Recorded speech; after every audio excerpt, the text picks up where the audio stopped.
Okay, so it looks like we're back on here on TCL TV. We had a little bit of technical difficulties there. If you've been watching recent Victoria General's broadcast, you will have known that our Wi-Fi here that we have controlled here basically here inside the party box has been a little bit discooperative, so thank goodness that we had at least it happen before tonight's game took place. But if you're just joining us, this is Max Cepeda, the voice of the Victoria Generals, and I was at the time before we had our little bit of a breakdown there, kind of breaking down the upcoming schedule for your Victoria Generals, and that's because it's now kind of mapped out the rest of it for possibly not only the next 6, but maybe even 7 College Station at Edible Field, then in Bryan College Station, Ineos, which we'll talk about in our promotions, winner take all on August 1st. Our best teams in the league should be a spectacular. The Rougarou are, of course, the main focus in need of wins. Series this week, or performances from Baton Rouge starters, including Fabian Hernandez. Part their offense, really pitchers losing to them, get to their winning ways, and now have them in a position to season as they sit 1 to get to 30 wins. Against the recently announced brag at 324, Mike tonight leading the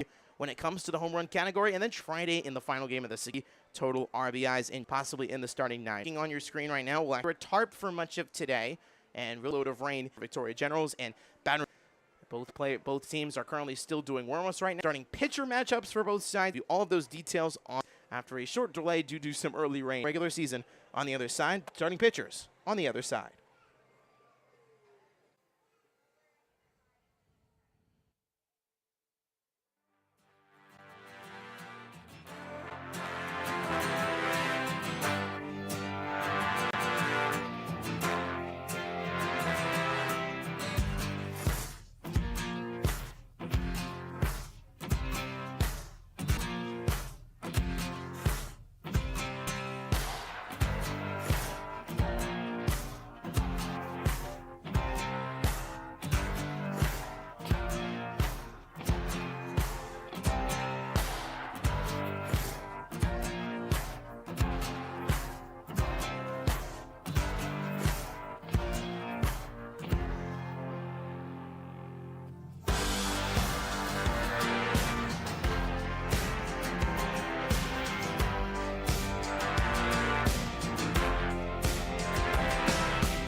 Party Box. Max Sabana here with you here on TCL TV exclusively as we are about 10 minutes out from first pitch, a delayed first pitch for Game 1 of this two-game series between the Baton Rouge Rougarou and your Victoria Generals.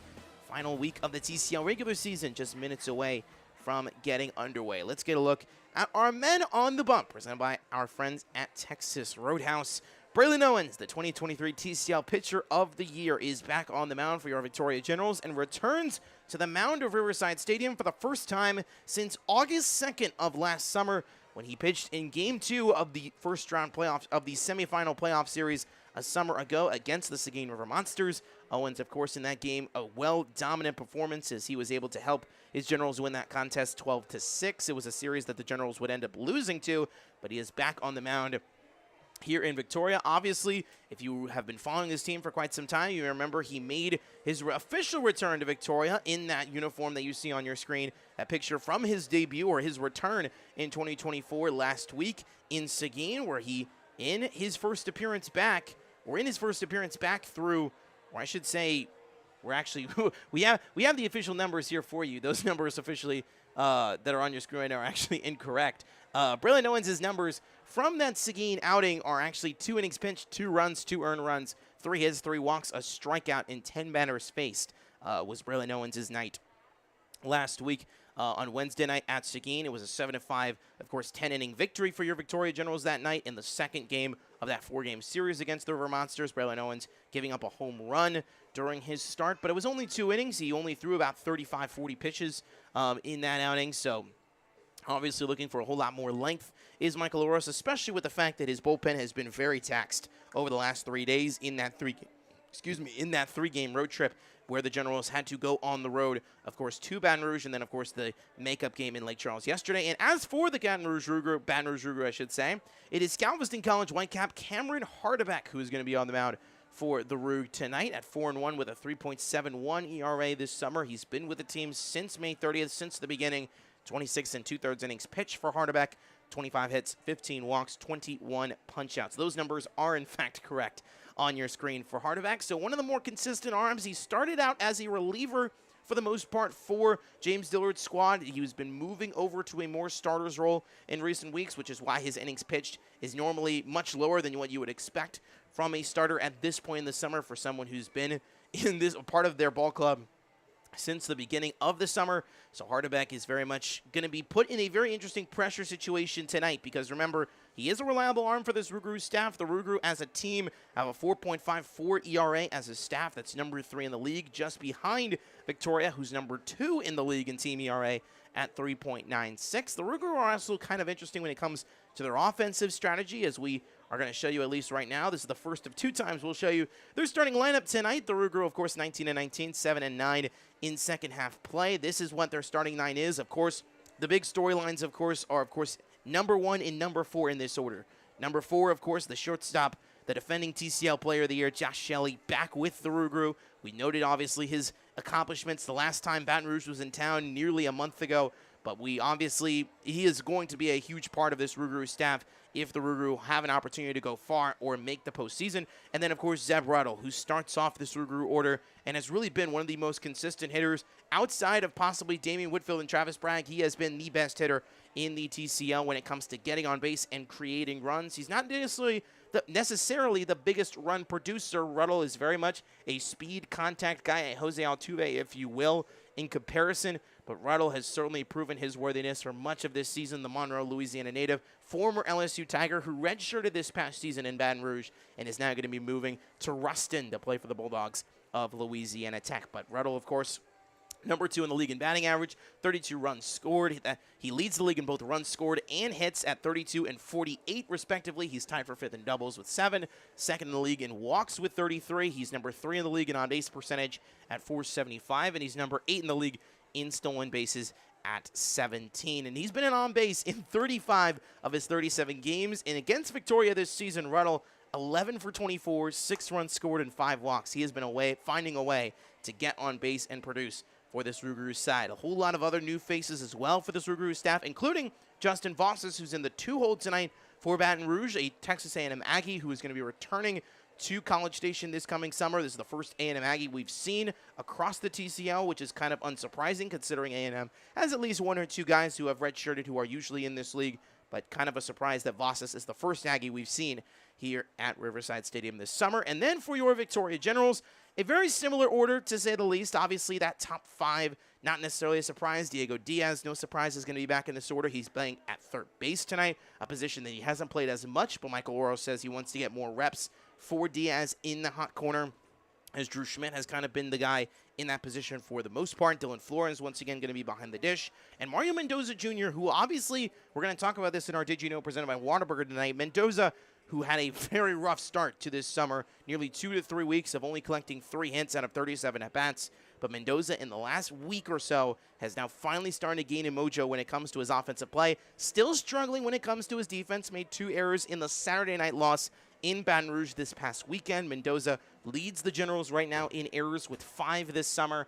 But obviously, Mario is well aware of the fact that his defense needs to be better, especially in these later part of this summer. And as he tries to make his case, as he is currently right now the only Texas A&M Corpus Christi Islander that remains on Michael Oros's roster. Of course, he had the Dove brothers, who are both on the A&M Corpus Christi roster earlier this summer, but both brothers, one of which, Kendall Dove, who is no longer with the Generals, now at UTSA, and then Kamar Dove, who is still with the Generals, is obviously heading off to Prairie View A&M, as he announced nearly a week and a half ago. Mark Henning, of course, back at first base for your Generals, who are 29-12, 13-5 in the second half, leading the TCL in both of those records. And obviously, as we mentioned at the top, currently, as of right now, sitting at, or not currently, they will have the best record in the TCL, regardless of what happens over the next 6 nights between these two. So as you saw on your screen, Michael Oros and James Dillard exchanging lineups, talking with the umpiring crews as we sit hopefully around 5-10 minutes away from first pitch.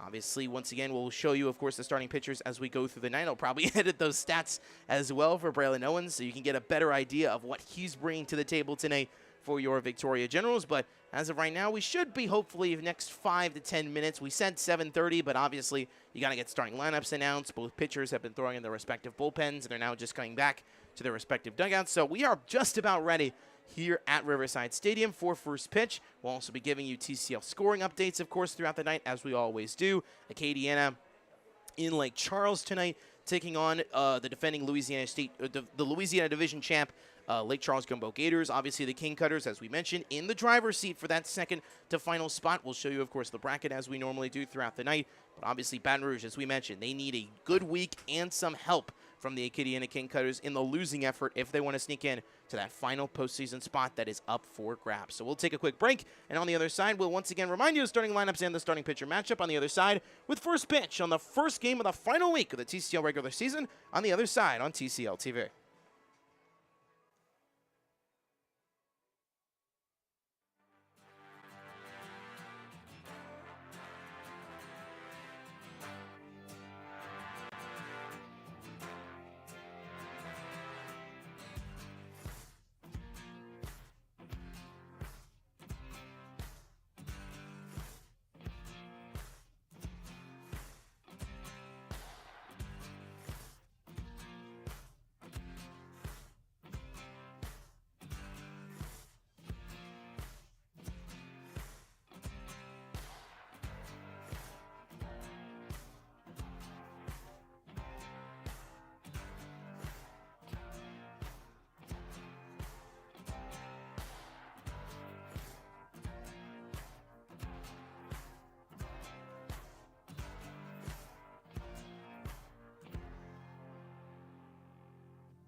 on your screen.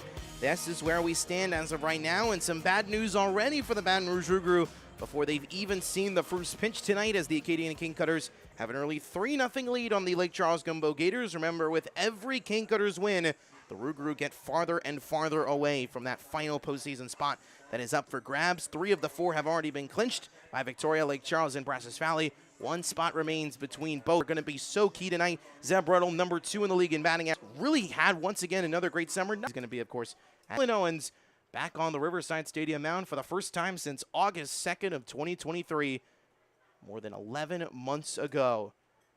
And his first pitch of this one is on the outside corner for strike 1. Good old same old Braylon Owens to begin this one here on this muggy, wet, rainy Tuesday night in the Crossroads. 0-1's fouled back by Ruddle. No balls, 2 strikes. Ruddle, we mentioned, the LSU Tiger who redshirted this past season for the purple and gold in Baton Rouge, and now will be heading to the blue and red in Ruston for the Bulldogs of La Tech this coming spring. Was a highly touted prospect in the state of Louisiana out of high school, Ruddle was, for his contact and speed. Ruddle's going to call timeout. Leads the league in runs scored and hits. On the verge of possibly the first player in the TCL to get to 50 hits is Ruddle. He sits at 48 heading into this one. 0-2 from Owens.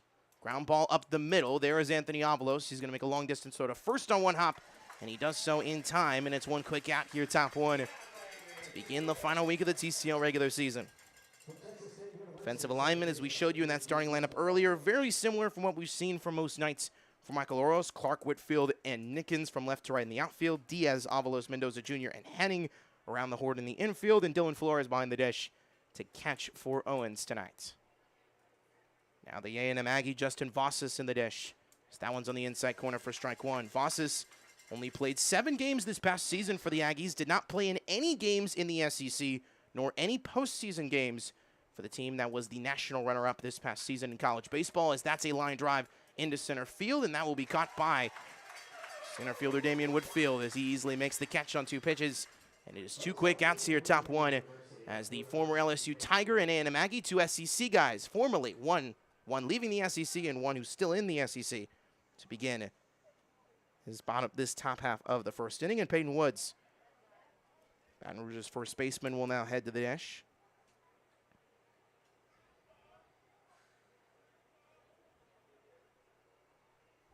First pitch Woods sees is on the outside half. 4 strike 1.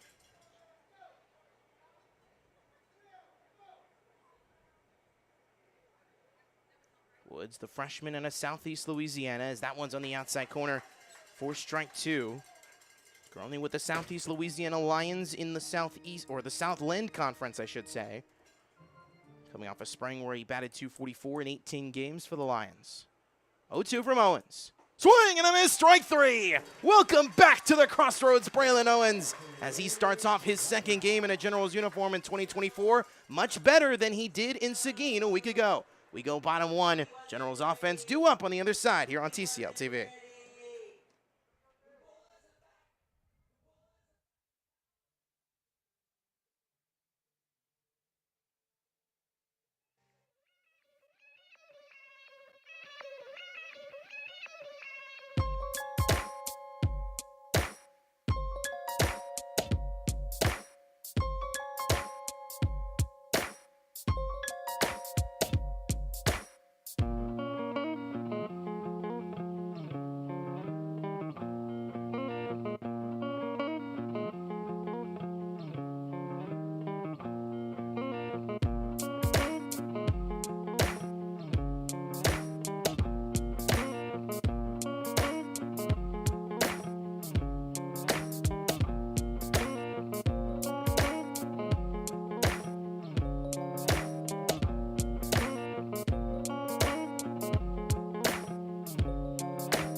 Riverside Stadium for the bottom of the first inning. No score between the Baton Rouge Rougarou and Victoria Generals, as we'll take a look now at your Victoria Generals starting lineup once again. As we mentioned at the top during the pregame, not a whole lot of changes for Michael Oros' staff today.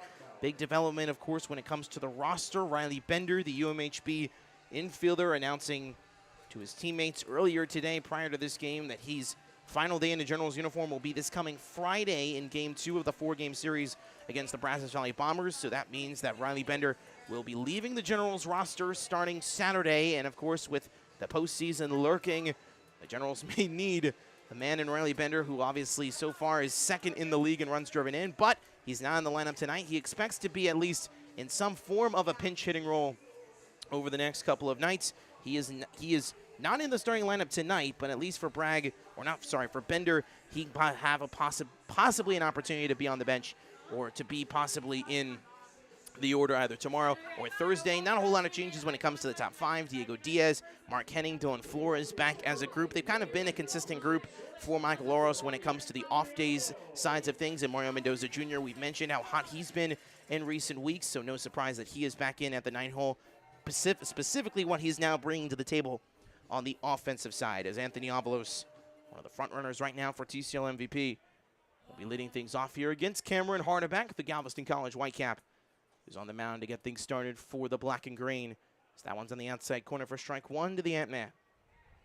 Avalos, the UH Cougar freshman, who this summer has been lighting it up when it comes to at the plate. A 35-game on-base streak. Avalos brings into this one as that one's lined down the third base line, but there to make the play is the third baseman, Casey Artigas, as he's able to make the long-distance throw from his knees. And on 2 pitches, Anthony Avalos is retired to begin this bottom of the first. So Damian Whitfield, who returns to his original walk-up song, will be coming into the box for here in the bottom of the first. Whitfield in center field like he always is. Also someone who is certainly in the discussions for TCL MVP. Number 3 in the league in batting averages, Whitfield.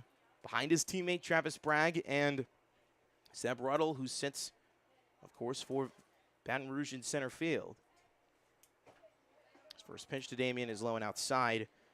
The Atlanta native also tied for second in the league in runs with 30. Number 1 in the league in walks with 35. Number 2 in on-base percentage at 511. Number 6 in slugging and number 2 in OPS. In OPS and on-base, the only person he's behind is Travis Bragg. 1-0 is on the inside half. Great breaking ball by Hardebeck, but it's too low. And it is 2 balls and no strikes here to Whitfield. 3 years as a Texas State Bobcat, then last year as a Cisco College player just west of Fort Worth.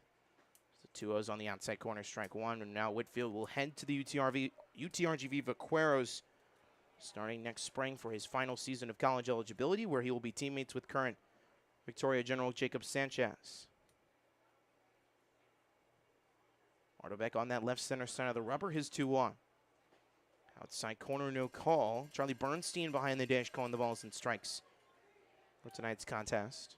First time he's called a game here at Riverside since mid-June,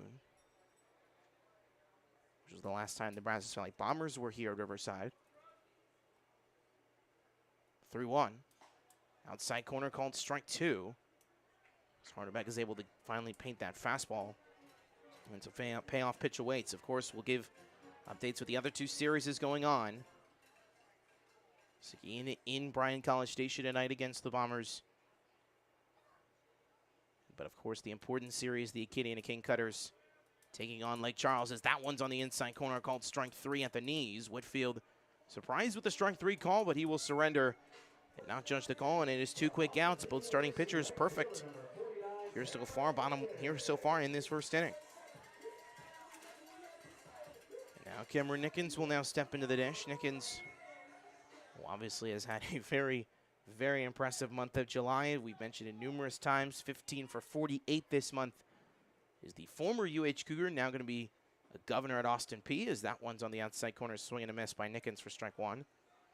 Number 11 in the league in batting average at .294 is Nickens. Tied for 7th in hits with 35, leading the league in home runs with 3, and tied for 2nd in the league in triples with 3. Also number 2 in slugging percentage at .462, as that one's inside for strike 2. Hardebeck a strike away from a 1-2-3 first. Mentioned the weather conditions today. It's still cloudy. It's 83 degrees, much cooler than what we've had much of this summer. Humidity, though, somewhere in the 70% range, which certainly makes it feel very muggy. So that one's lined into right field for a base hit. And Nickens once again continues his great month of July and leads things off on the hitting side for both sides. And now the two-time TCL Player of the Week, Travis Bragg, will now come in, as he is obviously in the cleanup spot tonight for Michael Oros, and he is going to be a highly valuable man for Michael Oros the rest of the way. Number 1 in the TCL in batting average and on base, in slugging and in OPS. 398, 517, 500, and over 1,000 in the OPS category. The only over 1,000 player across the league. Also number 7 in the league in hits with 35 and tied for 7th in runs scored with 26 is the soon-to-be Texas State Bobcat. That's a swing and a miss for strike 1 to Bragg. Was 7 for 10 against Baton Rouge this past weekend, with 5 of those 7 hits being singles. Collected 2 extra base hits, 2 runs scored, and an RBI in that span. Went 1 for 4 last night in Lake Charles.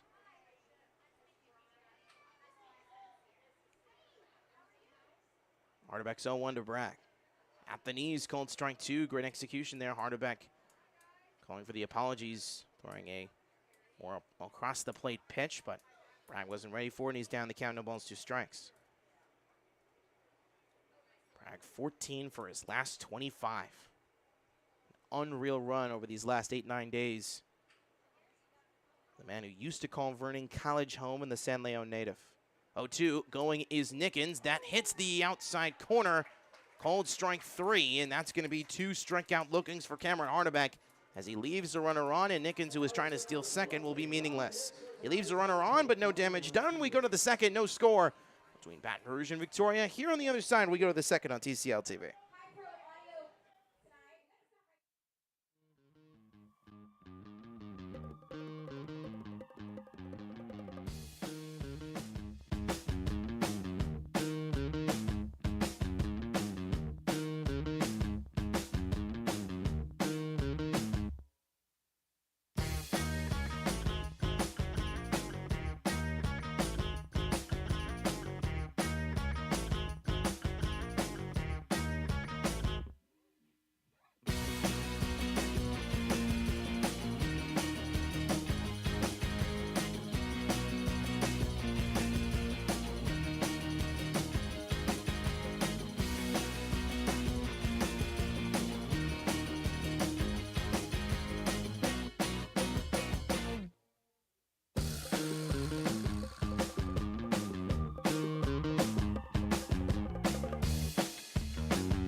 As we mentioned at the top, this is where the standings sit across the Texas Collegiate League as we head to the second inning here in Victoria. No score between your Victoria Generals and the Baton Rouge Rougarou.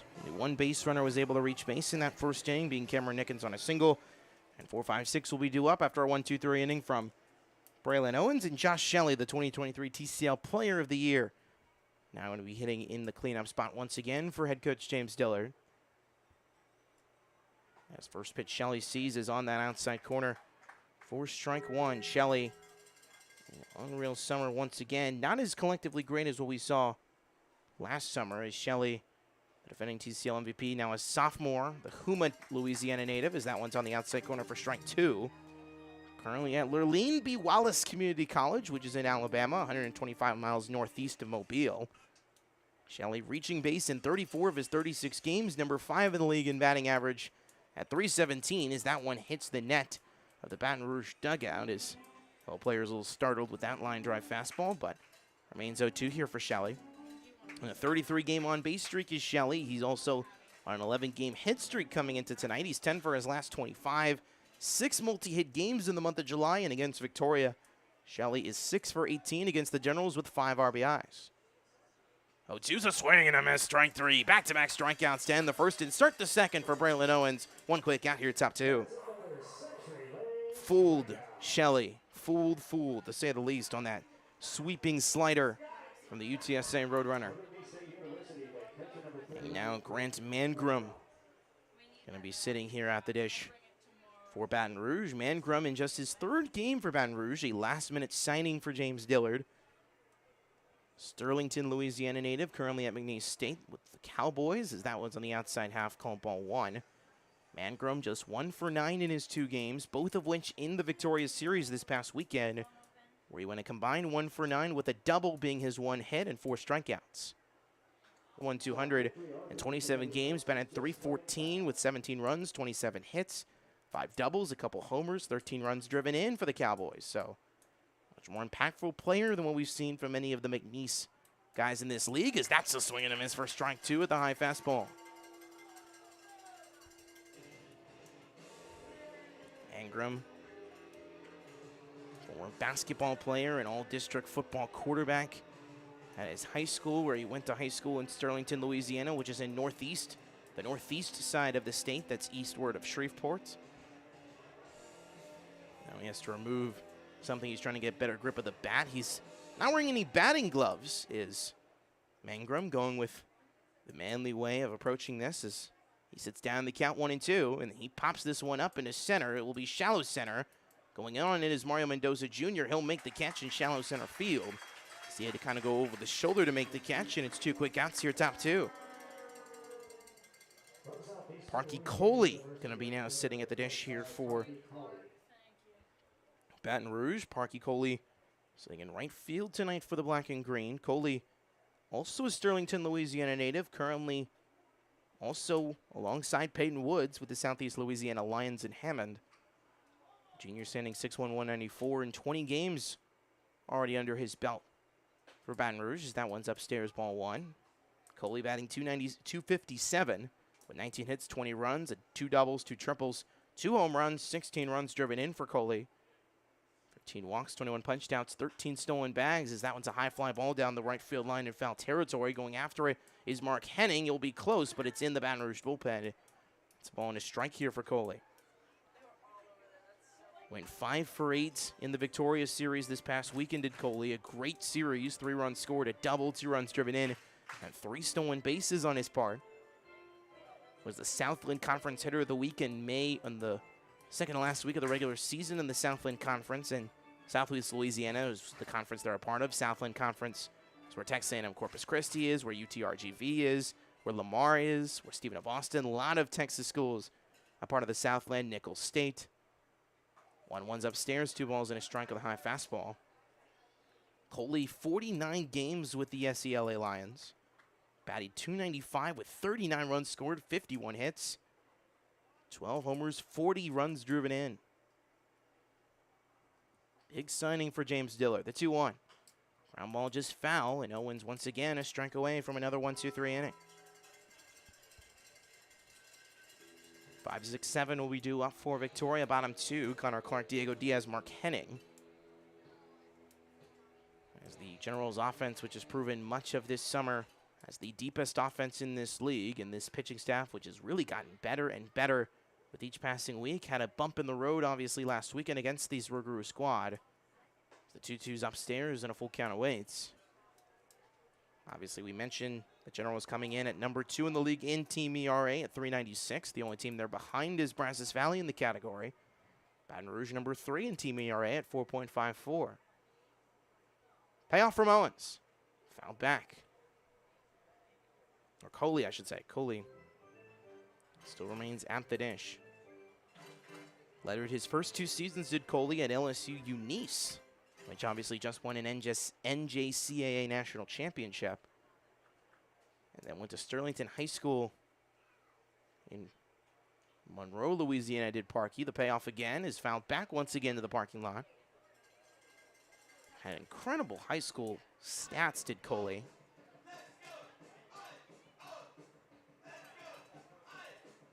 And he is a Baton Rouge veteran. I should say. Was a part of the Rougarou last summer. And he's been on 3 different summer league teams, including in the Northwoods League. In the Midwest with the Green Bay Rockers, as that one's lined down the left field line, and that's a fair ball. It hits the white chalk. Coley will round first to head to second. He will be easily safe. And the first base runner given up tonight by Braylon Owens sits at second base, and it's a 2-out extra base hit and the first extra base knock of the night for either side. For Coley, it is his second double against the Generals in the last 4 days. And for Coley, it is also his now 7th extra base hit of the summer in his 21st game. So Dalton Wilson will now head to the dish. Sophomore outfielder out of Greenwell Springs, Louisiana, which is a suburb of the Baton Rouge region. Currently with the Tyler Junior College Apache in Texas at Tyler. Not necessarily UT Tyler, but Tyler Junior College, which is the second school. Wilson making his TCL debut tonight. 49 games, batted .304 for Tyler JC, the Apache. 45 runs, 42 hits, 7 doubles, a triple, 3 home runs, 27 runs driven in for Wilson. First pitch he sees in the TCL is just upstairs and at the letters for strike 1. Wilson also an on-base percentage of .461 at Tyler Junior College. One of 3 Apache members in this TCL. 2 of which are members of James Dillard's roster. Owens currently sitting at 28 pitches. Here comes pitch 29. Just below the knees, ball 1. Mentioned, of course, James Dillard, the new manager in Baton Rouge, taking over, obviously announced his signing his past offseason in the fall. The longtime manager of the Brazos Valley Bombers, who won 3 league championships in College Station, and now signed here in Baton Rouge to hopefully give them that exact same success. 1-1. Grounded just foul, and obviously the Bombers in head coaching news in recent days, obviously appointing a new interim head coach and a new head coach for 2025 after their longtime head coach in the Brazos Valley, of course, Brian Nelson, announcing he will become the new head coach at Oakland University in California. So the school that he was at for many years, he's now the head man and had to depart the Bombers early before the end of the summer. 1-2. Outside corner, called strike 3. Third punch out in 2 innings for Braylon Owens. He is very much back into his groove here at Riverside 11 months after he left the ballpark. Back for bottom 2, Generals offense back 2 up when we come back. 5, 6, 7 in the order on the other side.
Here in Riverside Stadium this coming Saturday when the Bombers are in town will be Strike Down Cancer Night with a jersey auction of pink uniforms the Generals will be wearing, presented by our friends at Citizens Medical Center, and a free ticket night presented by our friends at TISD.net, the official internet services of your Victoria Generals. And then Texas semifinal, game number 2, Generals and Bombers. The Generals possibly could have an opportunity to clinch their first title game appearance in 3 years, while the Bombers trying to get there for a 10th time in the last 12 seasons.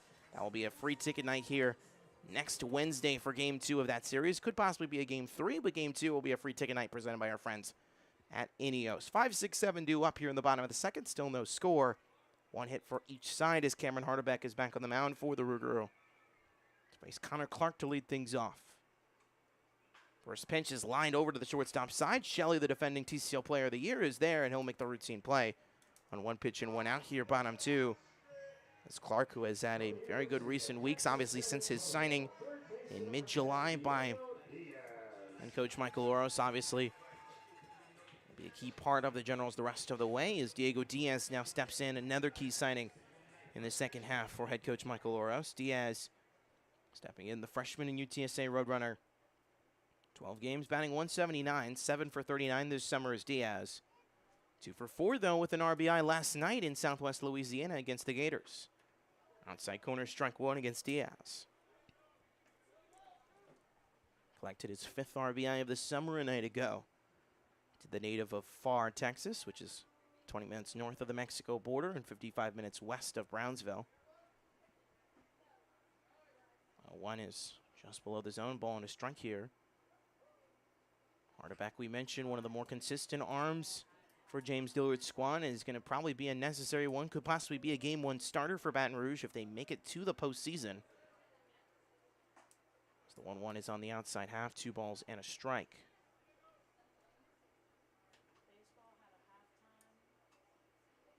Only hits tonight on both sides. A double in the second by Parky Coley for Baton Rouge, and a single in the first by Cameron Nickens for Victoria, 2-1. Lined into left field. This could drop in fair territory, and it does not, as that one is just to the left of the white chalk. Does not get the privilege of Parky Coley's line drive down the left field line, and Diaz will now have an even count, 2 balls and 2 strikes. Diaz, we mentioned, a great season, a great true freshman campaign at UTSA, was a member of the American Athletic Conference all-freshman team this past season. Batted .274, 18 runs scored, 2 homers, 17 runs driven in 28 games for the Roadrunners, including a nearly .370 on-base percentage. 2-2. Fling, and it just fouled off the end of the bat. Diaz narrowly stays alive. Scoring updates across the league. Still no score. Top 5 in College Station between the River Monsters and Bombers. Kind of a meaningless series between the two, as both know their fate the rest of the way. River Monsters eliminated. The Bombers will be facing Victoria starting next week, and of course starting their 4-game set with these Generals starting on Thursday. And right now, in just the top of the 3rd, Acadiana dominating right now, up 6-1 against the Lake Charles Gumbo Gators in the top of the 3rd. That is bad news if you're a Baton Rouge Rougarou fan. You need Caden Cutter losses if you want to get an opportunity to sneak in as the final team in the 4-team field. So that one's on the outside corner, and the payoff pitch now awaits here for Diaz. Reminder, as we mentioned, Baton Rouge sits 2 games back in the second half standings. Baton Rouge 7-9 in the second half. Acadiana 10-8. Will be close the rest of the way. Payoff outside half, no call, ball 4. First walk by either side, and it's a free pass given up by Hardebeck, and it's a 1-out base runner here for your Generals. Mark Henning will now step up to the dish, a fellow UTSA Roadrunner. First time, just the second time this summer that the 2 Roadrunners have batted back-to-back in the order. As Henning, the Houston native, 6'4", 225, stands Mark the junior. Had a fair amount of playing time as well at UTSA this past season in 36 games. Batted .261 with 13 runs scored and 9 RBIs, nearly an identical on-base percentage to Diaz this past spring. First pitch he sees from Hardebeck is way outside for ball 1. Henning this summer, 21 games, batting .224 with 13 hits, 14 runs, a homer. That homer being a grand slam, 12 RBIs, 14 walks, 11 punch-outs, 6 stolen bases for Henning. Went 0 for 3 with a walk on Saturday against Baton Rouge at Pete Goldsby Field, and then went 2 for 4 with 2 runs scored. As we mentioned, of course, the final game of that homestand, and now Diego Diaz slipped on the Riverside Stadium artificial turf with the wet turf, and now he is stuck between first and second. He is now having to basically get caught where to go. Nearly a dropped ball on the part of the Baton Rouge infielder as he has to head to first base, and he collides right before the first base bag, as it looks like he is now going to be advanced to second base, and it looks like it's going to be fielder's interference.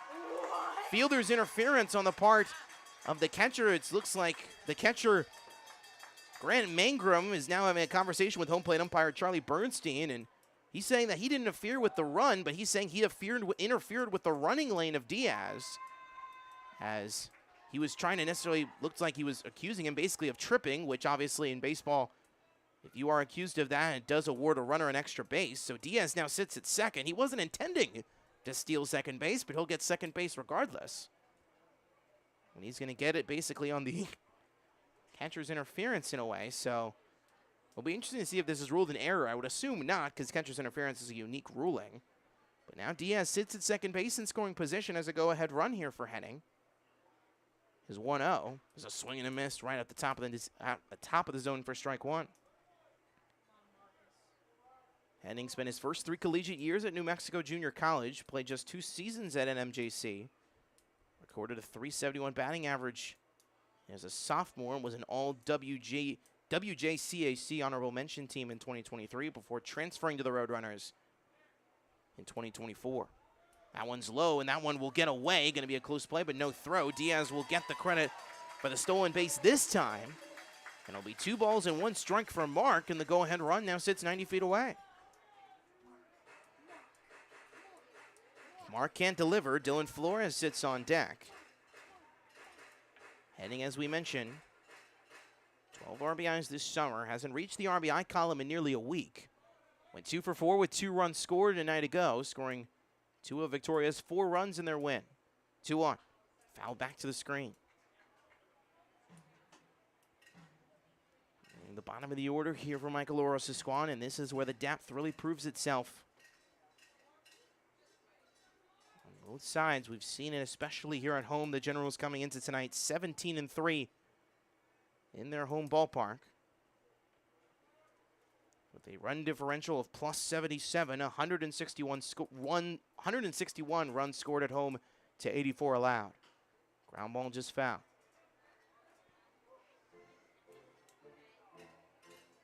Obviously, the Generals setting a record last year for winning percentage in the history of their franchise. Going back to 2009, with the winning percentage at .680, that winning percentage is well ahead of that record right now. And certainly if the Generals could get to 33, maybe even 32, 33, 34 wins, could be challenging that record they set last summer. 2-2. Ground ball just foul off the end of the bat again. Henning battling with this breaking ball that Hardebeck is offering him. Trying to see if he can get a better view of this fastball that Hardebeck has been executing, at least for the most part, on that outside half of the plate. It's left-handed hitters. Hardebeck, as we mentioned, 6 more strikeouts than walks coming into tonight. 4 more hits than strikeouts as well. 2-2. Upstairs, no call by Charlie Bernstein behind the dish, and the payoff pitch awaits.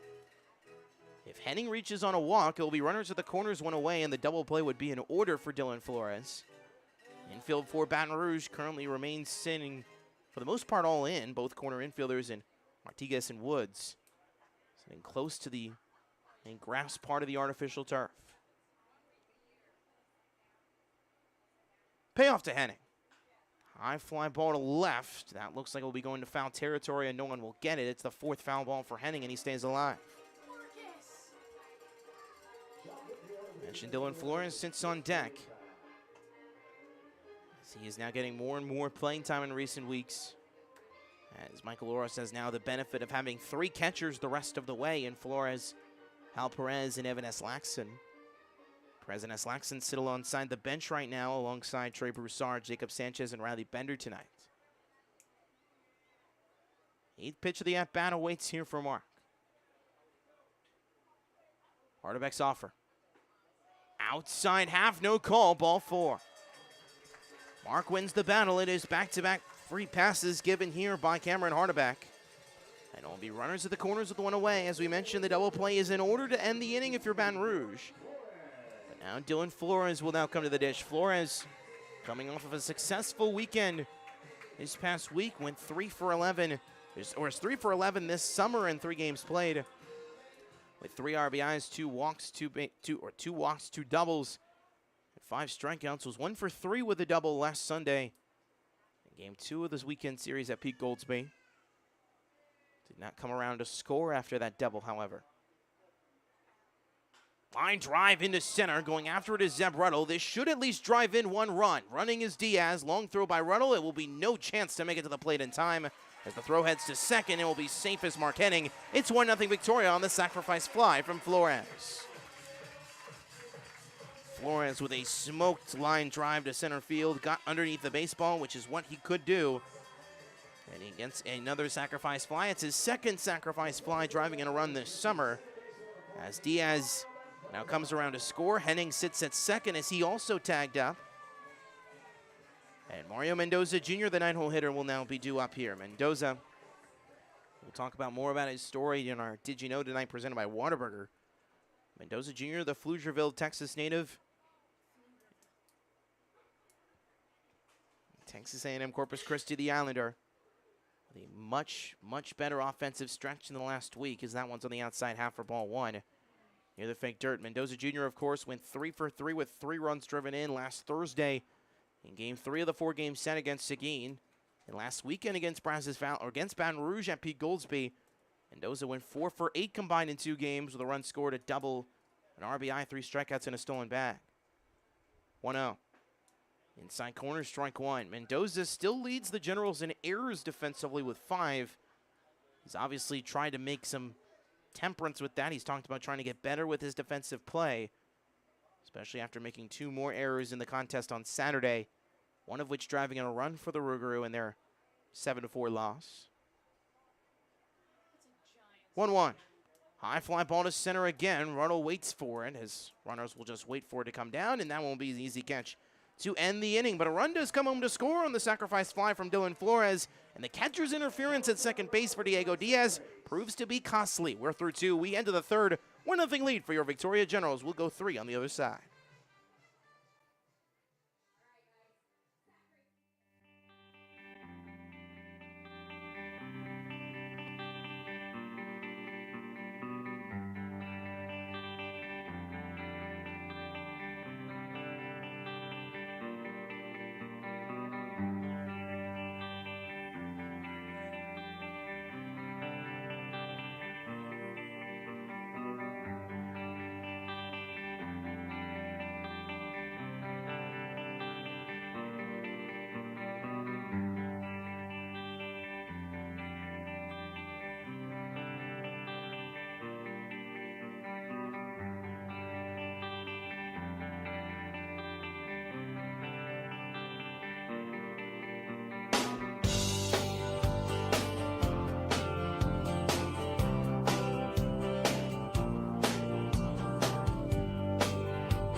Time to look at our Did You Know, presented by Whataburger. Texas A&M Corpus Christi infielder Mario Mendoza Jr.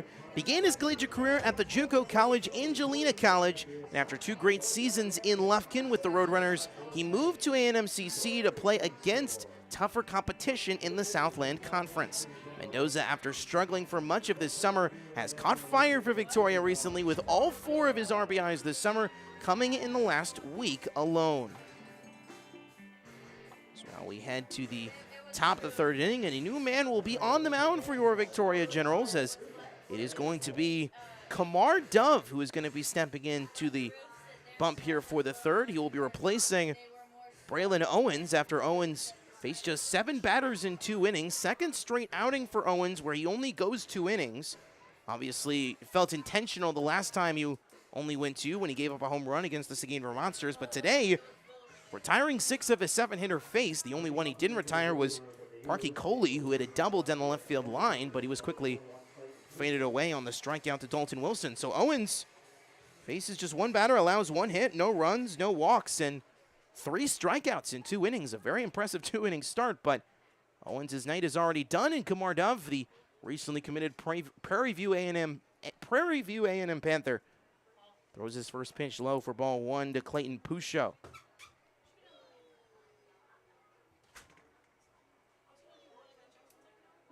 That one hits the outside half, but no call. 1 ball, or 2 balls in, no strikes to Pusho. We'll give more info on Dove's standings, as obviously he had a 5-inning start against Seguin last week, but Pusho, the regular catcher for most of the season for Baton Rouge, as that one's outside, 3 balls, no strikes. Pusho, the freshman, the Livonia, Louisiana native, currently at UL Lafayette, didn't play for the Raging Cajuns this past summer, or this past spring, I should say. 19 games this summer, batting .188 is Pusho at 12 hits, 7 runs, 2 doubles, a triple, a home run, and 14 runs driven in. That one is low for ball 4. Pusho walked on 4 pitches, and Kumar Dove already with a setback in his first batter facing where it's probably going to be a long relief outing here for Dove. As he will face now the 9-hole hitter. 8-9-1 is due up for him here, top 3, with Casey Artigas now going to be facing him, the 9-hole hitter. At third base tonight for the Rougarou.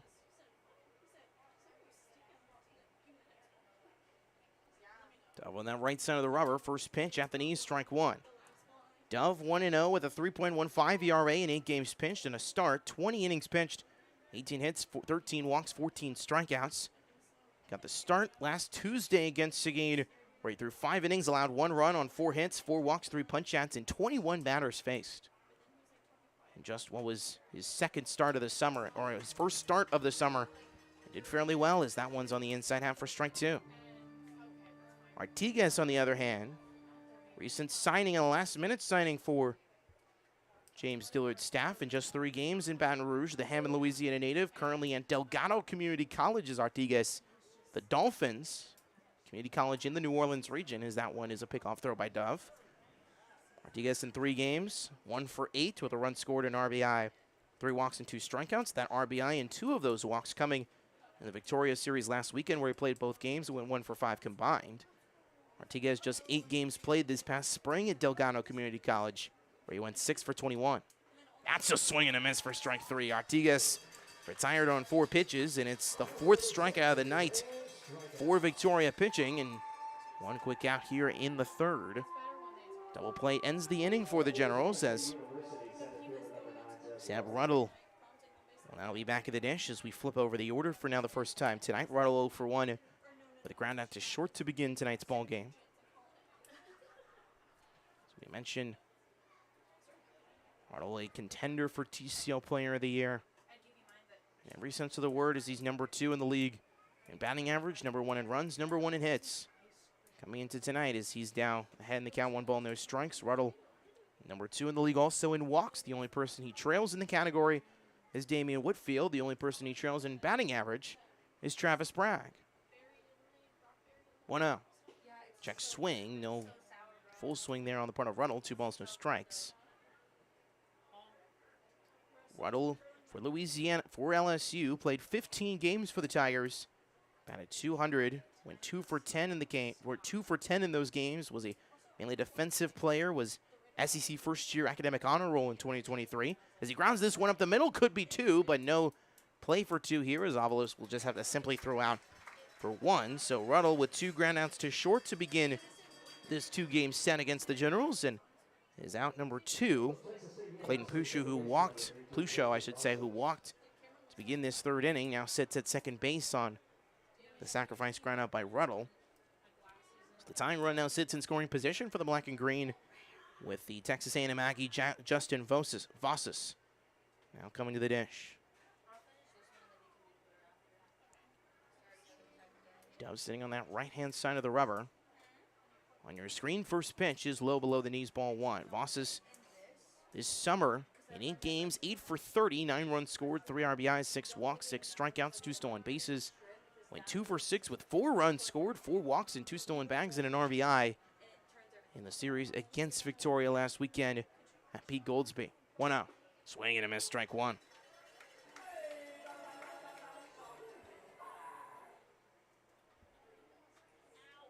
As we mentioned, Vossas with the Aggies only played 7 games, got 1 start.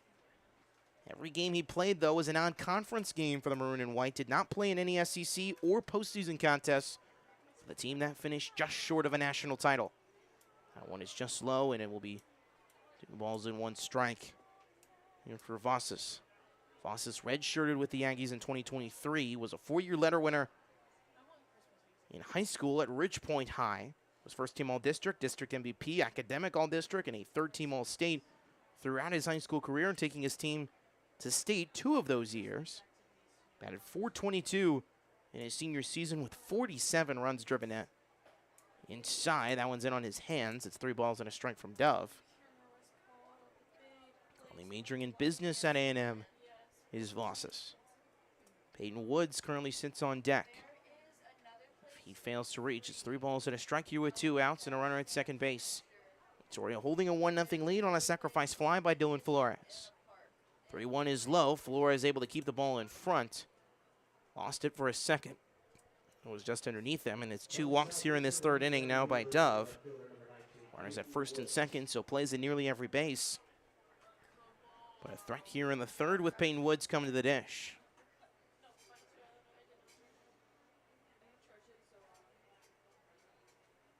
Woods was the number 3 ranked 3rd baseman in the state of Louisiana, according to Perfect Game.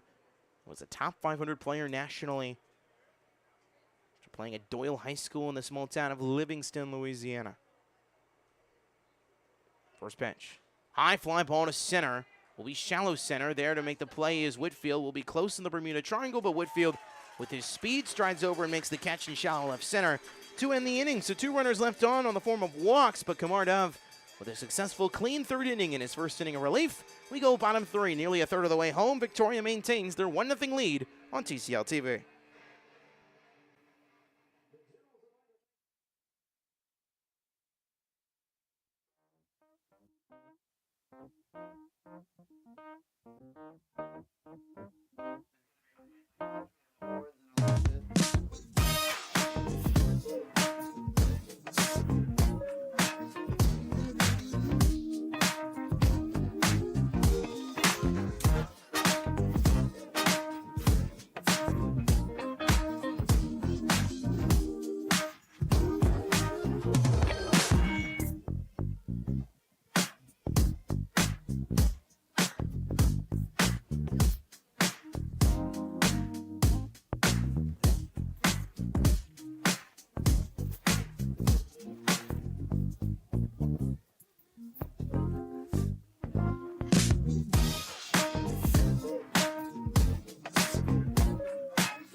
The upcoming schedule for your Victoria Generals. There was a lot of blue, B and gold fighter planes, of course, on that screen.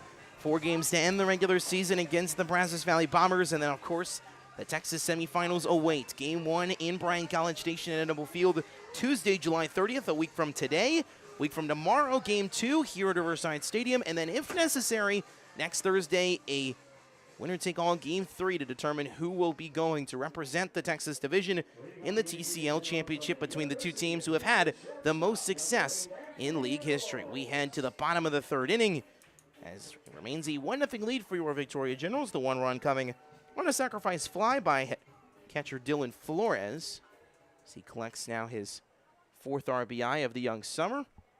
Top of the order leads things off here in the 3rd against Cameron Harbeck, who's back on the mound for a 3rd inning of work.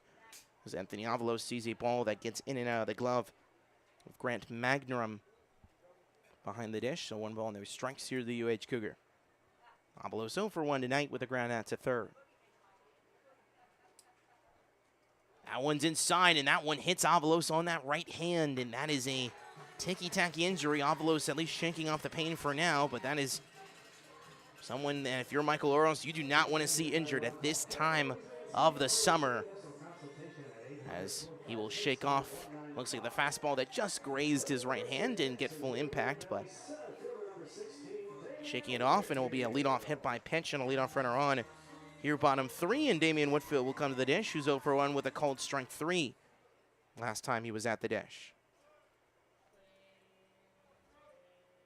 Give a TCL scoring update on the other side of this first pitch from Hardebeck. As that'll be a pickoff throw over to Avalos at first. Still no score in the bottom of the 6th between the River Monsters and Bombers, and a practically meaningless series between the two, but the Acadiana Cane Cutters maintain their 6-1 lead. That game is in the bottom of the 4th. Obviously, we are right now behind each of the other two games. If you're just joining us, we had to start tonight at around 7:35, 7:40 local time due to weather in the Victoria region. That a whole lot of rain dump in the Crossroads region for much of this late morning and early afternoon. Expect more rain tomorrow as spotty showers come in for this final week of June, and Whitfield fouls this one back. No balls and a strike. Obviously, Baton Rouge has had their fair deal of rain delays. Tonight is their 39th game of the summer, as they are behind every single team in the league when it comes to games played. For Victoria, it's their 41st game of the summer tonight. Baton Rouge, of course, on the verge of 20 wins. Victoria on the verge of 30 wins. So that one is upstairs. Ball and a strike. Two teams separated by 8.5 games. And Baton Rouge currently with a game lead on Acadiana in the overall standings, but 2 games back in the second half standings to the King Cutters, and that is all that matters when it comes to claiming that second and final postseason spot. As running on the 1-1 is Avalos, looking for what would be yet another stolen base, but he is called down at second. Avalos tagged out on the dart of a throw by Grant Magrum. And now head coach Michael Oros is being a little chirpy there, as looks like he's almost more arguing with Baton Rouge's players than he is with the bases umpire, who's sitting all the way at first. But it'll be a 2-1 count. It was a ball there called on Whitfield, so the leadoff runner has now been tagged down. The caught stealing. It's just the 4th caught stealing against Anthony Avalos this summer. And man shaking his head in the Victoria dugout saying he thought he was safe. But it's 2 balls and a strike with 1 out, as that one's on the outside corner for strike 2 to Damian.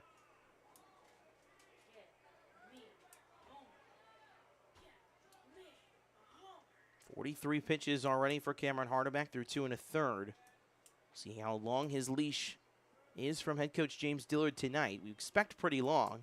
That one is low and gets away. Could have been another 90 feet if Avalos remained on base, but will just be an innocent wild pitch there from Hardebeck, and a payoff pitch awaits. Rougarou, of course, if they fell tonight and the Cane Cutters held their win, Baton Rouge would fall 4 games back, as that one is going to be a walk for ball 4. Or fell 3 games back, I should say. They would fall 3 games back.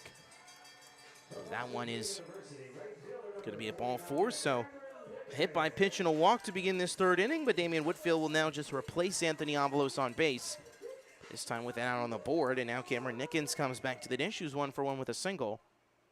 Only hit so far for Victoria on this Tuesday night. Only 2 combined hits so far on this one, bottom 3. That one's inside strike 1. The great breaking ball there by Hardebeck.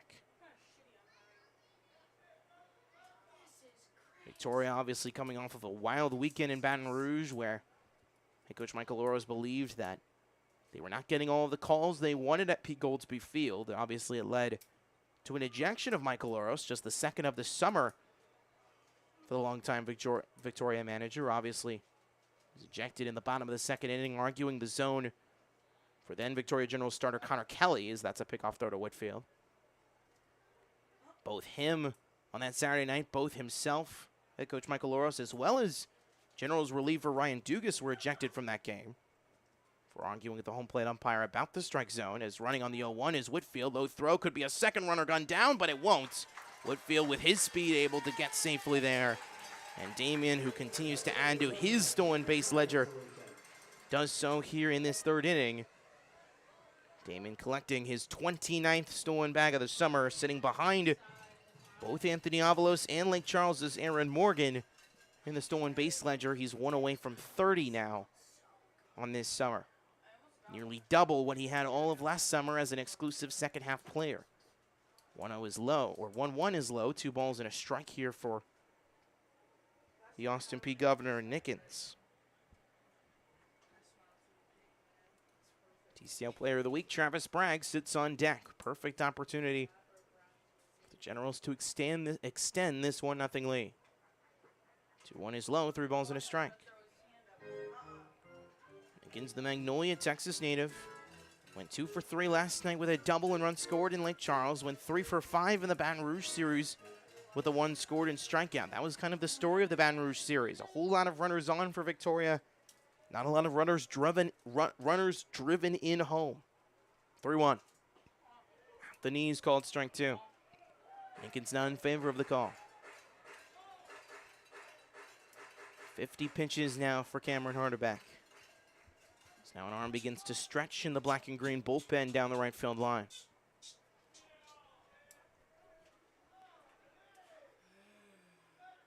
Whitfield with a large layoff, the payoff. Swing and a miss, strike 3. Great slider there on Hardebeck at the top of the zone as he retires Nickens for a massive out number 2.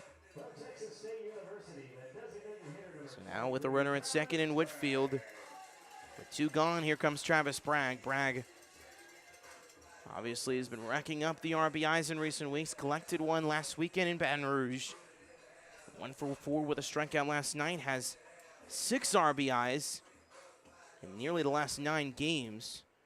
Going 14 for 25 in that stretch. A ridiculous run for Bragg. He's also had 8 runs scored in that span. 8 of his 26 this summer. First pitch running is Whitfield. Will be a throw once again by Magrum. That was nearly off target.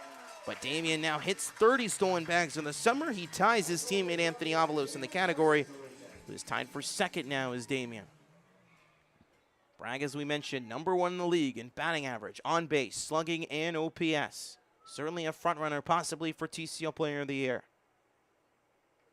1-0 to Travis. High fly ball to the left, going foul. Bragg announcing his commitment to Texas State during this summer. He obviously is well aware of him winning TCL Player of the Week for the 2nd time this summer, and he says his goal is to hopefully be TCL Player of the Year when it's all said and done, when the awards are announced following the TCL Championship game on the 2nd week of August. As that one's outside, 2 balls and a strike. Different from last year, the awards were announced prior to the postseason last summer. This summer will be announced following the postseason.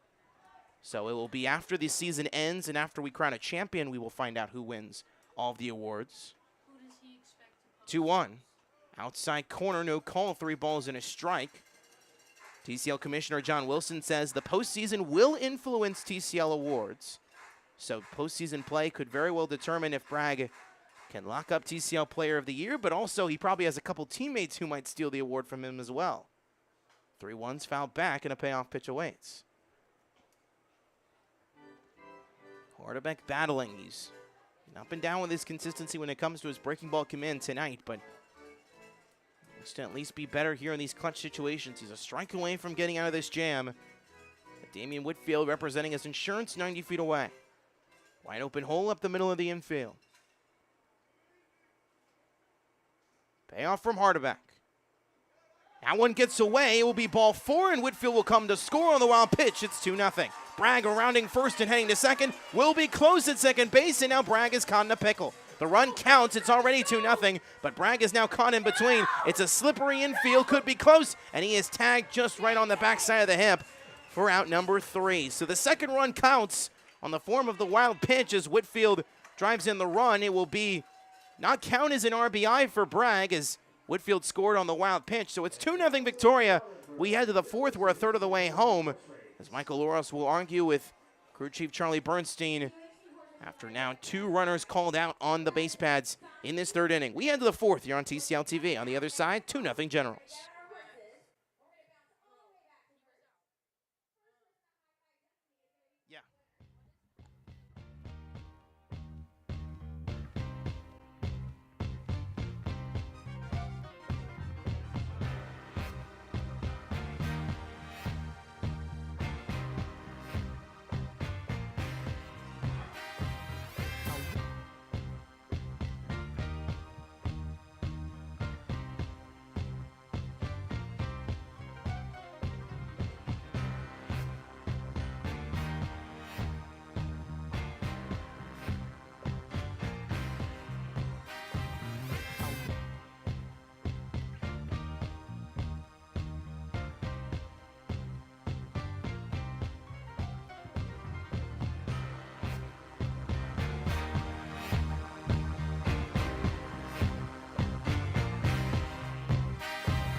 All right, so we have a development. Travis Bragg has been ruled safe at first base, and this bottom of the third inning continues.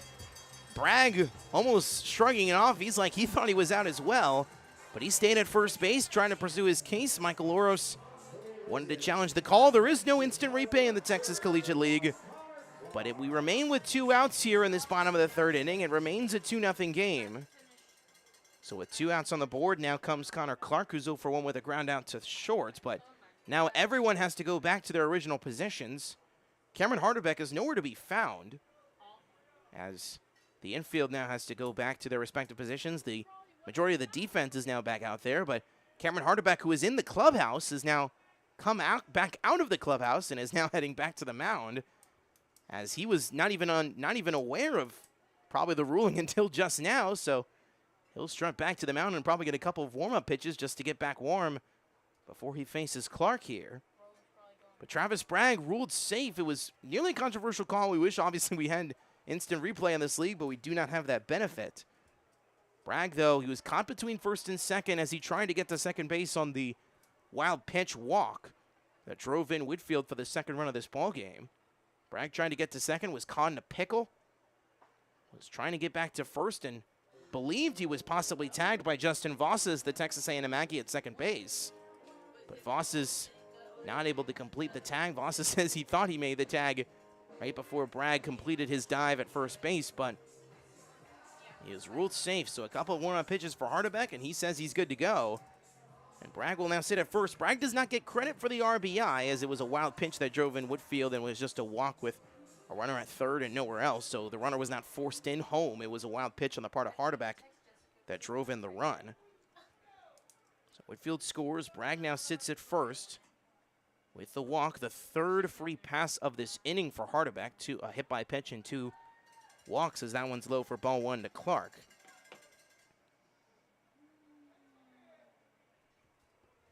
Generals now with a 2-0 lead. Only 1 hit so far on the board for the VIC. Coming back in the first on a single by Cameron Nickens. 1-0 hits the knees. That's strike 1, according to Charlie Bernstein. Clark, the Sherman, Texas native, the UT Tyler Patriot, was the UT Tyler Male Athlete of the Year across all sports. Hitting .257 with 9 hits and 35 at-bats. That one's low and away, 2 balls and a strike. Clark went 0 for 3 with 2 runs scored, a walk, and a stolen base on the road trip. But of course, Clark got a huge energy boost from that Seguin series. In that 4-game stretch, he went 6 for 14 with 5 runs scored, 2 runs driven in, 4 walks, and 6 stolen bases. So Harderbeck now throws 2 pick-off throws to Bragg at first. The Suns begins to set, and we near the 9 o'clock hour here in the Central Time Zone here on the Crossroads. 2-1. Outside half, no call. 3 balls and a strike to Clark. He reaches. Diego Diaz sits on deck. Diaz, who walked and then came around to score Victoria's first run on that sacrifice fly by Dylan Flores. Over 60 pitches now for Harderbeck. Here comes pitch 62. It's outside for ball 4. The 3rd walk of this inning and the 4th free pass, as now pitching coach Cody Jamieson, former Bombers pitching coach, will now come in and have a chat with Harderbeck, as he's now given up back-to-back free passes here against Bragg and Clark. The runners at first and second here, still with 2 outs on the board, and at least a couple of arms standing around stretching in the Baton Rouge bullpen. It doesn't look like, at least for now, that Harderbeck is going to be pulled out of this game. But obviously, big storyline that we mentioned when Baton Rouge came for the first time during the home opening series was the fact that James Dillard, the former Brazos Valley Bomber head coach and 3-time TCL champion, brought his entire Bombers coaching staff from a summer ago here to Baton Rouge, including pitching coach Cody Jamieson, who was just on the mound, and hitting coach Mateo Martinez, both of which have experience in the junior college setting. Cody at Wharton Junior College and Mateo at San Jacinto. And Dillard, of course, with all of his experience in this league, knows this league nearly just as much as head coach Michael Oros does. Obviously, two of the more experienced men in the history of this league in the managerial chair. So it'll be runners at first and second, Bragg at second, Clark at first. Both reaching on walks here for Diego Diaz. Diaz, the UTSA Roadrunner, here against the Galveston College Whitecap in Hardebeck, trying to end this third inning. First pitch. Ground ball up the middle. Hardebeck is there with a quick glove and throws the quick throw over to first in time. Hardebeck routinely retires Diaz on one pitch and leaves two runners on. But the Generals extend their lead by another run. Kamar Dove will now have a two-run lead to work with as we head to the fourth. We're finally a third of the way home as we head top four here on TCL TV. Stay with us.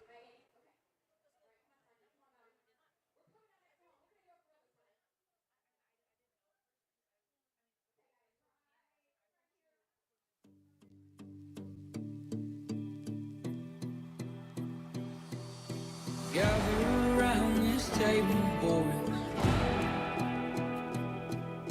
Bring no shame, I'll lose my voice. Screaming at the gods about the bad we've done. Merle said, Mommy tried, but the prison still won. Your transgressions are mine as well. Anger rose in my bones, and you could not tell. I'll find comfort and hope in you. Lord, forgive us, my boys and men. We're having an all-night revival. Some cry for women and some will steal Bible. For the sake of my survival. Baptize me in Mentioned this during the pregame. The Victoria Generals may have the best outfield from top to bottom across the TCL, led by Travis Bragg, but of course Damian Whitfield and Cameron Nickens have been really in that right-hand step. 1 through 4 on that screen from left to right are in this lineup tonight, with Trey Broussard sitting on the bench, but those 5 guys certainly bring, as those numbers project, a whole lot of power, speed, contact, everything you would need in an outfield. As we now head to the fourth inning, it will be 4, 5, 6 due up once again here in the fourth for Kamar Dove, as he leads things off here with the middle of the order, and Josh Shelley, the defending TCL Player of the Year, pops this one up in the infield. Anthony Avalos waits for it. He barely has to move a couple steps and routinely makes the catch for out number 1 here in the fourth on one pitch. And now Grant Mangrum, back of the dish here is 0 for 1 with a pop out to second. As he will now face Dove here. We'll also give a TCL scoring update once we have the moment as we now sit here in the fourth. So that one's on the outside corner for strike 1 here to Mangrum. Recent signing for James Dillard's squad. He tries to add catching depth alongside Clayton Pusha. Outside half corner again, no balls, 2 strikes here. Give a TCL scoring update across the league in just a moment. 2-0 lead for the Bombers. In the bottom of the 6th now in Bryan College Station at Edible Field. 0-2. No call as that one was inside. Throwing was Dylan Flores, and now it's going to be called strike 3. It was a little sign of that being a strike 3 call, but it was a strike 3 looking on the part to Clayton Mangrum. So Mangrum is retired now for the second time. He's 0 for 2 tonight. And it's 2 quick outs here for Dove with Parker Coley now coming to the dish. Coley 1 for 1 with a double. The only hit so far for the black and green tonight. Inside corner, strike 1. Meanwhile, in Southwest Louisiana, in a game that is a whole lot more important, the Acadiana King Cutters and Lake Charles Gumbo Gators are currently in a weather delay due to rain. They were on the top of the 5th in that contest, so they have yet to reach the official game threshold. But if that game does get called early, we'll see what the weather is like in Southwest Louisiana. King Cutters with a 6-1 lead in the top of the 5th. 1-1 to Coley. Line drive down the left field line again, but that's hooked way foul. Strike away from a 1-2-3 inning is Dove. But with this time of the year and the King Cutters in Gators obviously playing tomorrow. There's a chance the game could be suspended maybe into tomorrow. Well, obviously I could be just speculating here. 1-2. Ground ball just foul.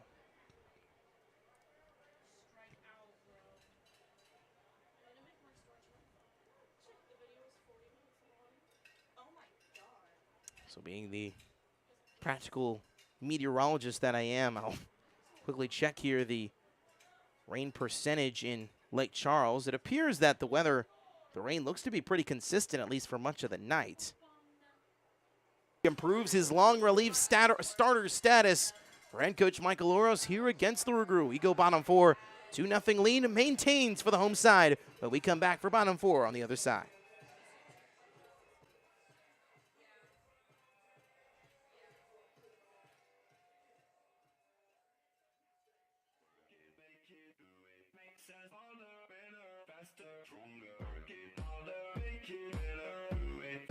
Makes us stronger, all than ever. After our work is never over. Work it harder, make it better. Do it faster, makes us stronger, all than ever. After our work is never over. Work it harder, make it better. Do it faster, makes us stronger, all than ever. After our work is never over. Work it harder, make it better. Do it faster,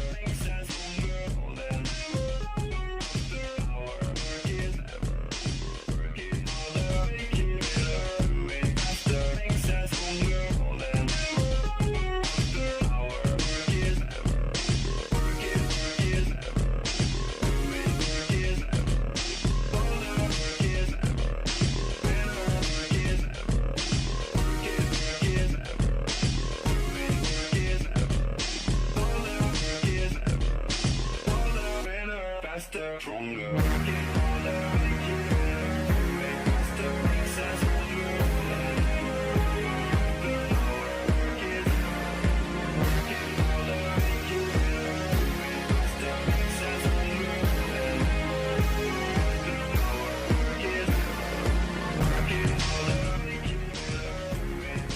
Here along the banks of the Guadalupe River for the bottom of the 4th inning. Still a 2-0 lead for your Victoria Generals as we head to the bottom of the 4th. A little bit of also TCL breaking news in a sense. As we enter this bottom of the 4th inning, we have a new pitcher on the mound for the Baton Rouge Rougarou as Cameron Hardebeck is now out of this game after 3 innings of work. It is going to be Jackson Hossey who will be on the mound here for this 4th inning going forward. Hossey, the Lafayette native, 6 foot 185, a freshman out of Southwest Mississippi Community College. Made his debut on July 10th last week, or 2 weeks ago, I should say. And 2 innings and 2 appearances as a 2.7 ERA. At 3 1/3 innings pitched, he has allowed 1 run, 2 hits, 5 walks, and 4 punch-outs in a combined 18 batters faced. In his 2 previous appearances, both being against the Acadiana King Cutters on July 10th and July 14th. So it's been nearly 9 days since his last appearance, but now the right-hander will be coming in here to replace Cameron Hardebeck. Speaking of pitching and speaking of great pitching, we have some breaking news across the TCL. As we mentioned, the Bombers had a 2-0 lead in the bottom of the 7th right now against the Seguin River Monsters. We have some historic TCL implications coming forward in that contest as Mark Henning now comes into the dish. He'll be 7-8-9 due up for Baton Rouge, or 7-4 Victoria, I should say. 7-8-9 due up here in the bottom of the 4th. Henning's first pitch is inside low for ball 1. As we have a new record holder. Bryson Walker, the former Victoria General from a summer ago, officially breaking the single-season strikeout record in TCL history with 71 strikeouts as to having one of the best single seasons in the history of the TCL when it comes to pitching, as Henning still ahead of the count, 2 balls and a strike, but a former Victoria General now with their arch rivals in the Brazos Valley Bombers. An incredible season for Walker, to say the least, who walked in his previous plate appearance. As you mentioned, Jackson Hossey, if you're just joining us now on the mound for Baton Rouge, replacing Cameron Hardebeck. That one is just at the knees. That will be called ball 4. So second time Mark Henning has been given the free pass tonight. as Hossie gives the free pass in his 6th of the summer in his 3rd appearance, and his first one on this night, the first batter he faces in this relief outing here in the 4th. So lead off on a sacrifice fly to center that drove in Diego Diaz. That one's on the outside corner, strike 1 to Flores. As we mentioned, King Cutters and Gumbo Gators currently in a weather delay, and the Bombers and River Monsters heading to the 8th inning with 7 innings. Walker will not face the Generals in starter for Game 1 of the TCL semifinal round against Victoria starting next Tuesday at Edible Field. As running on the 0-2 is Henning. That one's low for ball 1, and Henning will be easily safe. The throw into center field, as that will be a wild throw on the part of Mangrum, as Mark Henning collects the stolen base. No advancement on the part of Henning, so no error given to Mangrum. But Henning now sits at second base with nobody out, and Flores now sits down, still remains down the count, 1 ball and 2 strikes.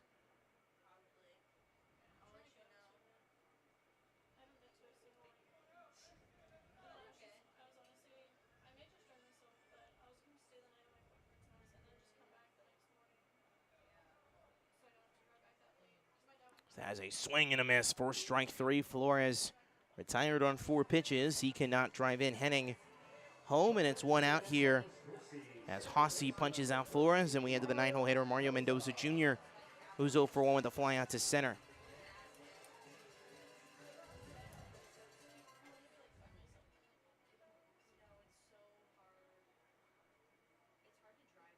Mendoza coming up here with 1 out with Henning sitting at second base. First pitch he sees is outside for ball 1.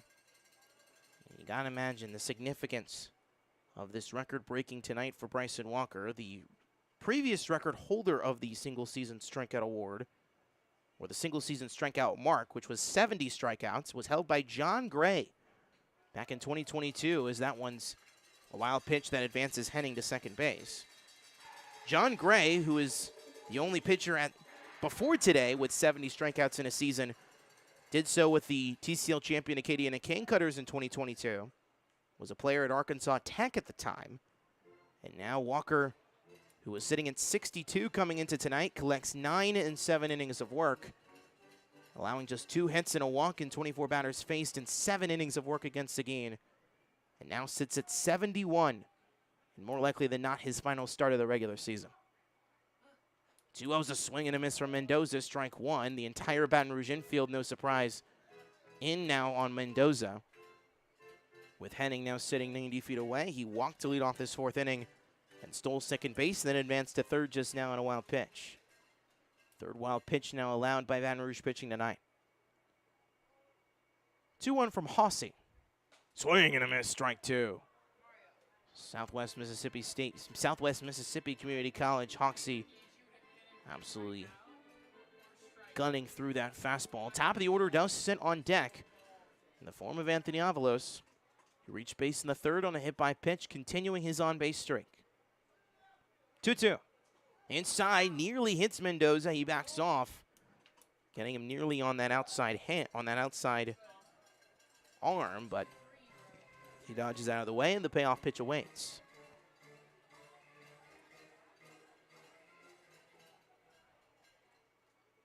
Balls and 2 strikes for Mendoza. Another insurance run sitting 90 feet away for the Generals. And now the bases umpire having a conversation here with Hossie. It looks like he was trying to give him a warning about a possible balk, which obviously if a balk were to occur for Hossie, that would drive in the runner in Henning without Mendoza having to do anything. 2 combined hits so far tonight. Both runs tonight coming from Victoria. On a sacrifice fly by Dylan Flores, and advancing on a wild pitch and scoring with Damian Woodfield. The payoff. Check swing. Did he go around? Will be close. He did. It will be strike 3 for Mendoza, as it is back-to-back Ks here for Jackson Hossie, as he retires the 8 and 9 hitters for Victoria on punch-outs. And now the top of the order, and Anthony Avalos comes to the dish. Avalos 0 for 1 with that ground out to first, and then hit him by pitch in the 3rd. Tried to steal second base in that 3rd inning, but he was caught stealing. Henning sitting 90 feet away still. First pitch to Avalos, right down Main Street, strike 1.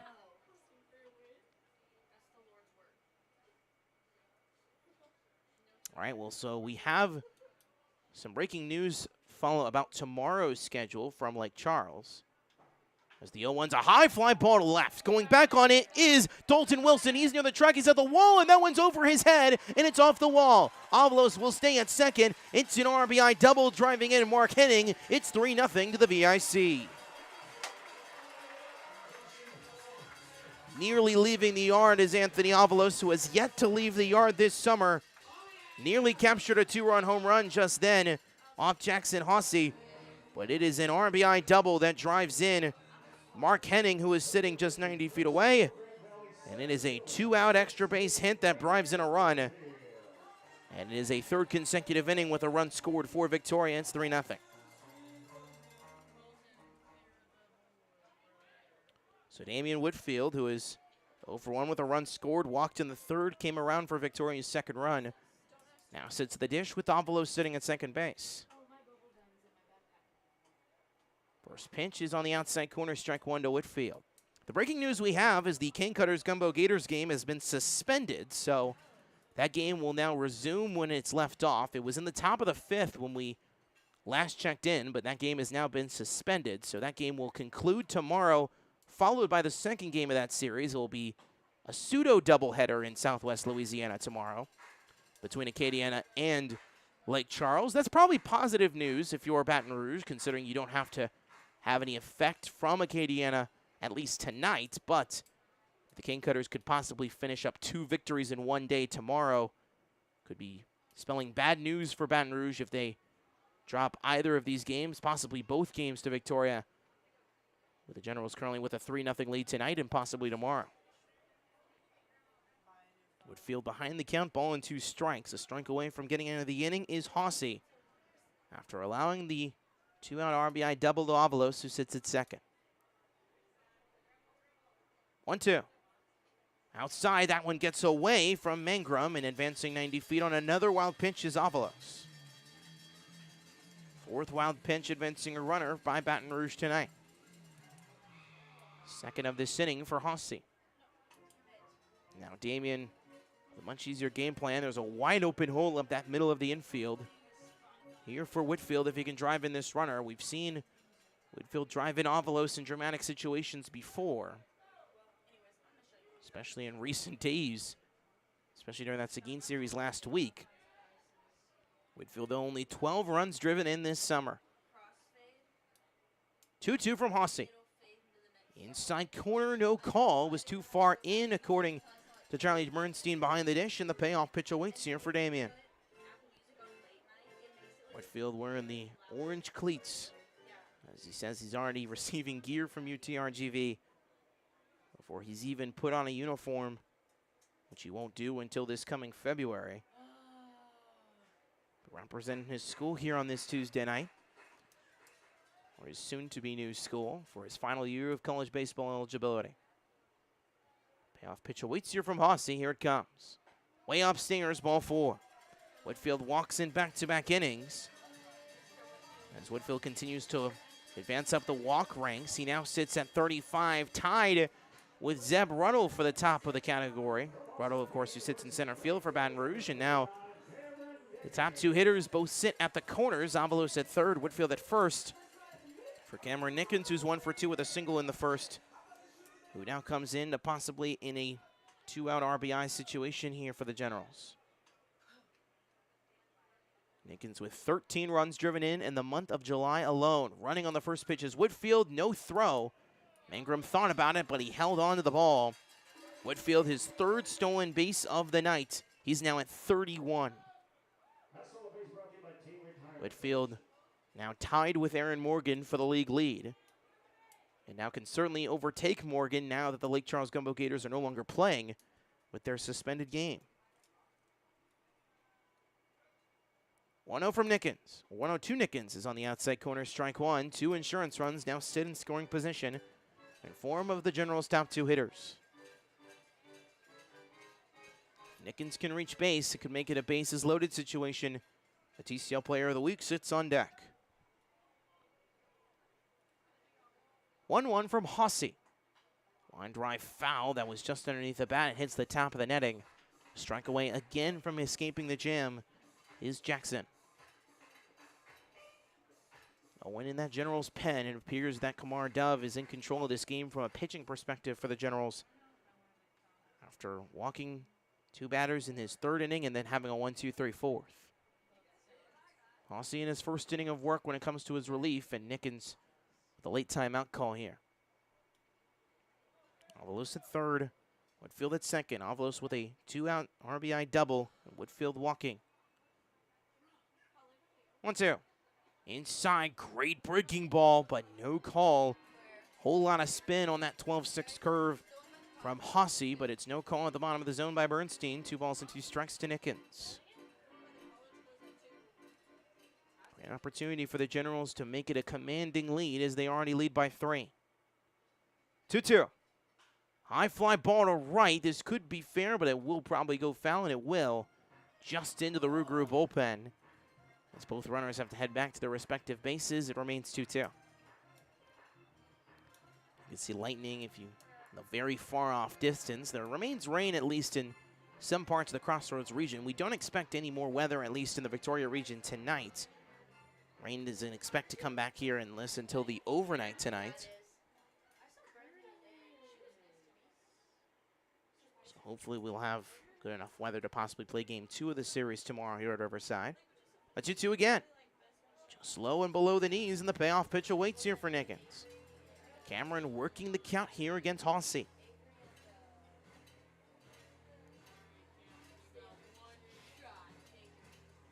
Bragg sits on deck if Nickens can reach and make it a bases-loaded situation if he wants to check ball 4. Well, Nickens want to be the hero himself. Right side of the rubber sits Hossie. Payoff. Swing and a miss, strike 3. Hossie able to escape the jam and leave 2 runners in scoring position. But the Generals add another insurance run. It is now 3-0 as we head to the 5th in favor of your VIC on TCL TV.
Says you are watching Victoria Generals Baseball exclusively on TCL TV. It is a now 3-0 lead for your Generals. They have had 1 run in the 2nd, 3rd, and 4th, respectively. And I've also left 6 runners on here against these Rougarou as we head to the top of the 5th inning. Baton Rouge will have the bottom of their order 7-8-9 with Dalton Wilson leading things off against Kamar Dove in his now 3rd inning of relief work. Replacing starter Braylon Owens. That one's upstairs for ball 1 to Wilson, who's 0 for 1 with a called strike 3 against Owens.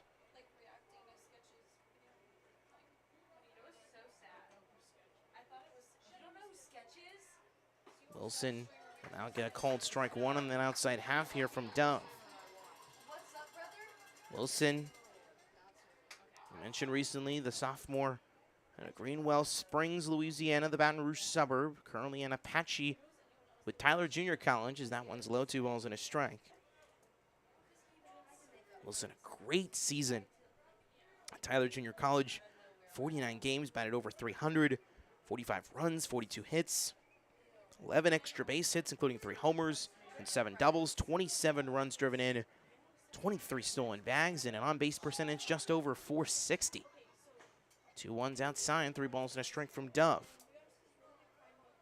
Kamara already with 2 walks already tonight. Those are the only 2 base runners he's allowed.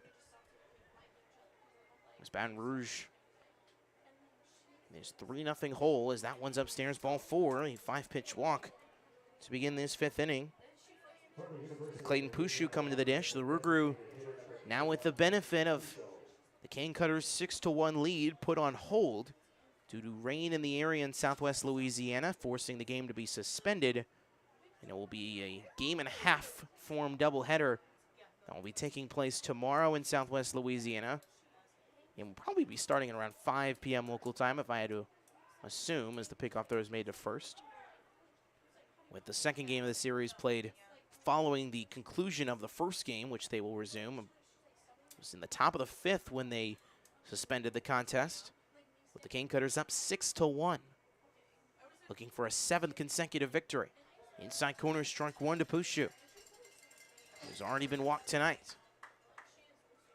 If the Rougarou can come back and win this one, they can at least be a game and a half back of Acadian in those second half standings. And as we mentioned, the Rougarou need wins. They are on the outside looking in of the 14 bracket as we come into this Tuesday night and we begin this final week of the season.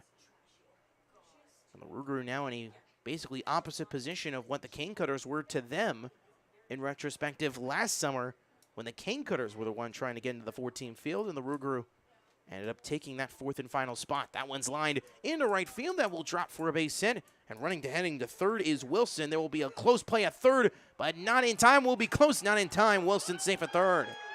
Wilson getting in the left hand before the tag made by Diego Diaz. Great throw from Cameron Nickens on right. But a dart of a throw by Nickens that made it a bang-bang play. Diaz was almost off the bag in foul territory when he collected the ball. But Wilson able to get to third, so it will be runners at the corners with nobody out. And a tying run now coming in the dish in the form of the 9-hole hitter, Casey Artigues. No argument coming from the Victoria Generals dugout when it comes to the call at third base. Wilson at third, Pusho at first. That one is on the outside half, a ball and no strikes. Kamar now with 32 pitches in this relief outing. Artigues, the sophomore out of Hammond, currently at Delgado Community College. As that one is fouled back to the screen, nearly in our direction. Was ready to catch it if there was no netting, and it's 1 ball and 1 strike. Artigues, as we mentioned, just his 4th game in a Rougarou uniform, a last-minute signing by James Dillard to add to at least his offense, which only right now has 13 gentlemen on its roster. 1-1. High fly ball that will go into shallow left. Will be a close play. We'll see who wants to call for it. Avalos is there. He makes the catch. And there will be no tag by Dalton Wilson, so the runners stay where they are, and it's one huge out here for Kamar Dove here in the 5th. The pop out at least puts the runners at bay for now. And a double play would end the inning for the Generals, with the 0 still on the scoreline, but the dangerous Zeb Ruddle now comes to the dish as we flip over the order. Ruddle, though, similar to Damian Whitfield, not necessarily a run producer. Only 14 runs driven in this summer, even with having the 2nd best batting average in the league and number 1 in both hits and runs scored. First pitch outside, ball 1. Ruddle tonight is 0 for 2 with 2 ground outs to the shortstop side and Avalos. Both sides with 2 hits each. Victoria benefiting on some inconsistent pitching from Baton Rouge tonight from Cameron Hardebeck and Jackson Hossie that has them their 3-0 lead. 1-0 is a pickoff throw to first. Dove checking those base pads with consistency. With a pickoff throw over to Pushu at first base, who singled after Wilson walked and then advanced all the way to third, getting 2 bases.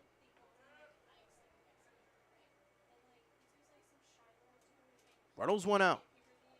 Inside, too far in, 2 balls, no strikes from Dove.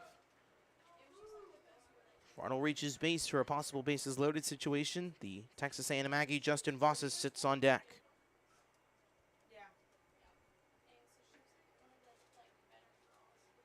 Dove, get out of this jam. Maybe get a ground ball and possibly get a double play.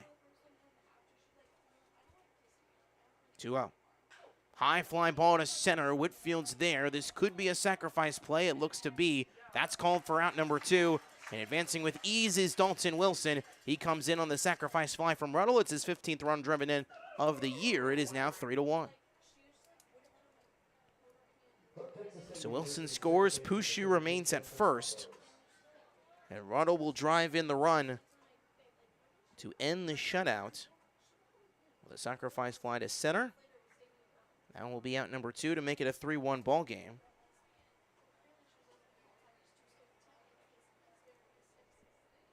As Justin Vossas, the Texas A&M Aggie, now sends in. As that one nearly gets away from Dylan Flores, he stays in front of it. It's a ball, no strikes here to Vossas, who's 0 for 1 with the line out in the first, but walked back in the third. He's left at first base, however. Rougarou finally getting on the board here in the 5th on the sacrifice fly. Pushu remains at first base, however. Vossas representing as a tying run. Inside on the hands, 2 balls, no strikes. Dove, a much more inconsistent inning when it comes to the fastball command. Losing a little bit of the grip and the velocity here in this 5th inning. As he approaches 40 pitches.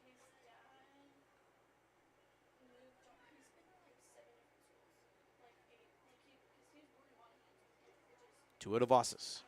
High pop-up. This could stay in the ballpark. Dylan Flores loses track of it, but that one goes beyond the backstop, and that one will just be right above us, as that one just went beyond the grandstand and hit the roof of the concession stand right behind us here at Riverside. 2 balls and a strike.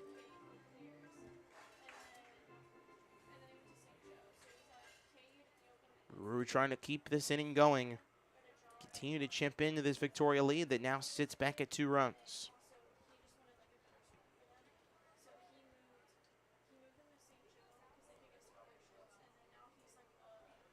2-1. Swing and a miss, strike 2. Dove loses the cap in the effort. Strike away from getting out of the jam.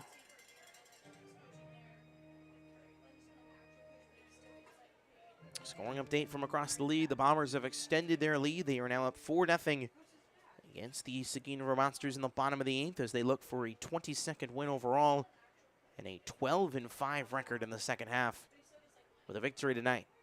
2-2's upstairs, 3 balls and 2 strikes.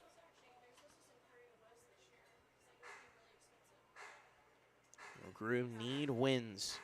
If they want to keep up their claim in this postseason race, a loss would have them 2.5 games back of Acadiana for that second and final spot in the 4-team bracket. 3 spots occupied by Victoria, Lake Charles, and Brazos Valley. Payoff is lined up the middle. That will get through for a base hit. Rounding second and heading to third is Pusho, but he will now come back to second base with the danger of Whitfield's arm.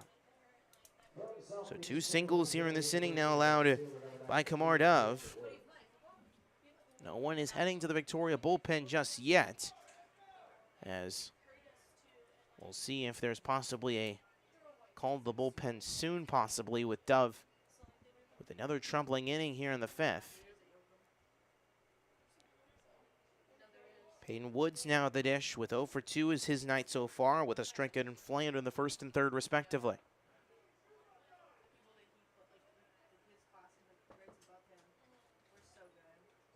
First pitch is a swing and a miss for strike 1. Bullpen looks to start getting active here for the Victoria Generals as Zach Ryan starts to make his way out alongside Evan S. Laxon. Ryan usually a closer in most situations for Michael Oros, but could be coming in a much earlier setting here on this Tuesday in a close ball game. That's grounded up the middle, off the glove of Dove. That's off the direction of Mendoza. Close play at first, and that will end the inning. 2 runners stranded on a difficult play that was off the glove of Dove, but Mario Mendoza stays alive, stays agile, and makes the quick throw to end the inning and leave 2 runners on. But Baton Rouge gets on the board. It's a 3-1 ball game. We hit bottom 5. We are halfway home here at Riverside.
Back here at Riverside Stadium, of course, you see the standings currently as they sit. They will be updated for sure for the next couple of minutes with the Brazos Valley Seguin game nearing its end, with the Bombers currently with a 4-0 lead. But we currently sit bottom 5, so we will be the only game in the league for quite some time here on this Tuesday night, with Lake Charles and Acadia suspending their contest in Southwest Louisiana as a called strike one against Travis Bragg, the two-time TCL Player of the Week. Bragg 0 for 1 with a walk back in the third. Before 5-6 middle of the order to face Jackson Hossey in his now second inning of relief work after replacing starter Cameron Hardeback, as since it's an even count 1-1. Bragg, Clark, and Diaz due up here for Michael Loris' staff. Bullpen now back quiet after Kamar Dove was able to escape that fifth inning. It's a swing and a miss for strike 2 by Bragg. Generals 3 runs coming on a sacrifice fly from Dylan Flores in the second. A wild pitch scoring Damian Whitfield in the third. And a 2-out RBI double by Anthony Avalos in the fourth. As the 1-2 is LA outside, 2 balls, 2 strikes. The 1 run from Baton Rouge coming just now in the top of the fifth on a sacrifice fly by Zeb Ruddle that brought in Dalton Wilson. They now have us sitting here at this scoreline through 1. 2-2. Upstairs. A payoff pitch awaits here for Bragg.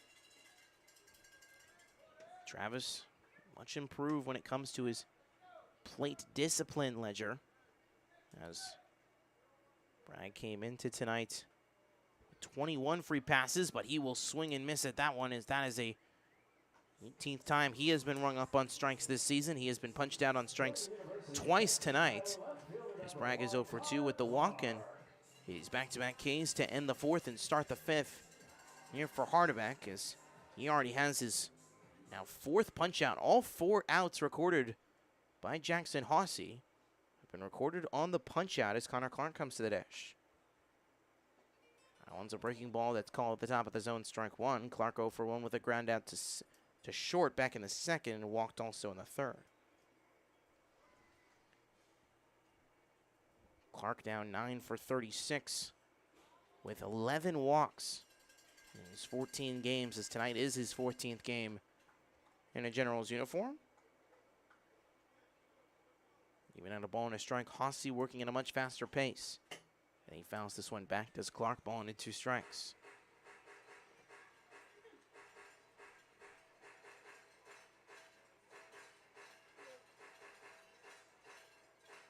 Bombers now with a 6-0 commanding lead on Seguin as they poured it on, it looks like, in the bottom of the 8th, with Ford insurance runs to possibly put the game away, as they now sit in the top of the 9th with a comfortable 6-0 lead and 3 outs away from a 22nd win overall and a 12th in this second half. 2-2's a swing and a miss for strike 3. 5 punch-outs and 3 in a row for Jackson Hossey. All 5 of his punch-outs coming on the swing and miss. No called strikes. Hossey unrelenting when it comes to his fastball. And now with 5 punch-outs in just an inning and 2/3, all 5 outs collected on the swing and miss. Diego Diaz now comes to the dish, who walked and scored in the second and grounded down in the third. That one's upstairs, ball and no strikes here to Diaz. The freshman out of UTSA was on the American Athletic All-Freshman team this past spring. Outside corner, no call. 2 balls, no strikes to Diaz. 1 run on 3 hits, no errors, and 5 runners left on for the Rougarou. 3 runs on 2 hits, no errors, and 6 runners left on for the Victoria Generals. Combined 11 runners left on in these nearly 5 innings of play. 2-0's a swing and a miss for strike 1. Look out, as the bat of Diego Diaz is now stuck in the netting, and it's quickly removed, and that one was going to be heading straight into the party deck down the first base side if there was no netting. But Diaz losing full control of the bat as that one flew way over the Baton Rouge dugout. And now Diaz deciding to go out the rest of this AB without batting gloves. As he removes it here, he decides that the batting gloves were the problem. And will now go the rest of the way with no gloves, as he now remains ahead of the count, 3 balls and a strike.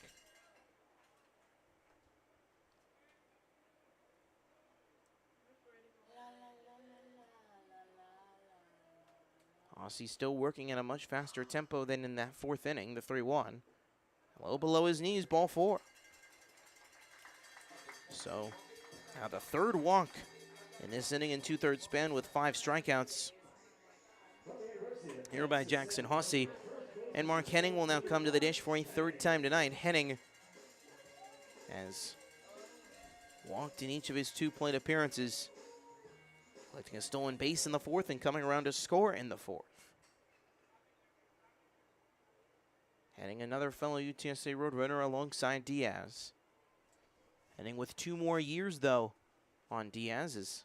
Finished his junior campaign, and that one gets away. Diaz is going to be heading to second, and it will be an error committed on the part of Jackson Hossie, as Diaz will advance to second on the first error committed of the night.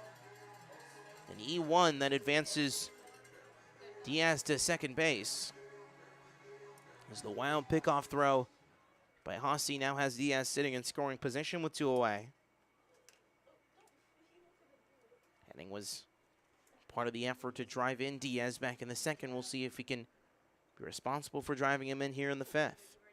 Running on the first pitch he sees will be a close play at third, close throw, and he is gunned down. Diego Diaz trying to steal on the first pitch seen by Mark Henning, but it's the second caught stealing of the night for Grant Mangrum.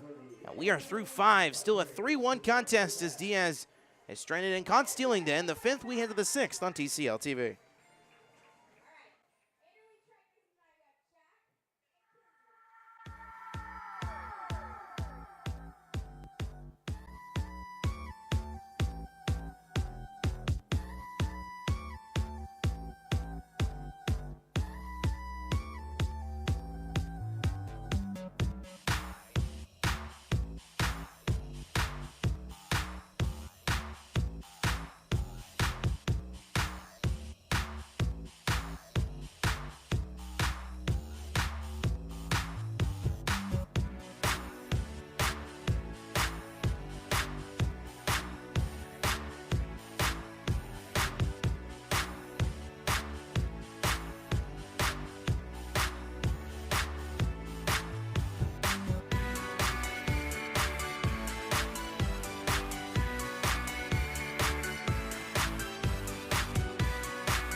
Promotions at Riverside Stadium. Strikeout Cancer Night presented by Citizens Medical Center and TISD.net is coming Saturday when the Bombers are in town for the penultimate game of the regular season and Texas semifinal game number 2 on Wednesday, July 31st for game 2 of the Texas semifinal round.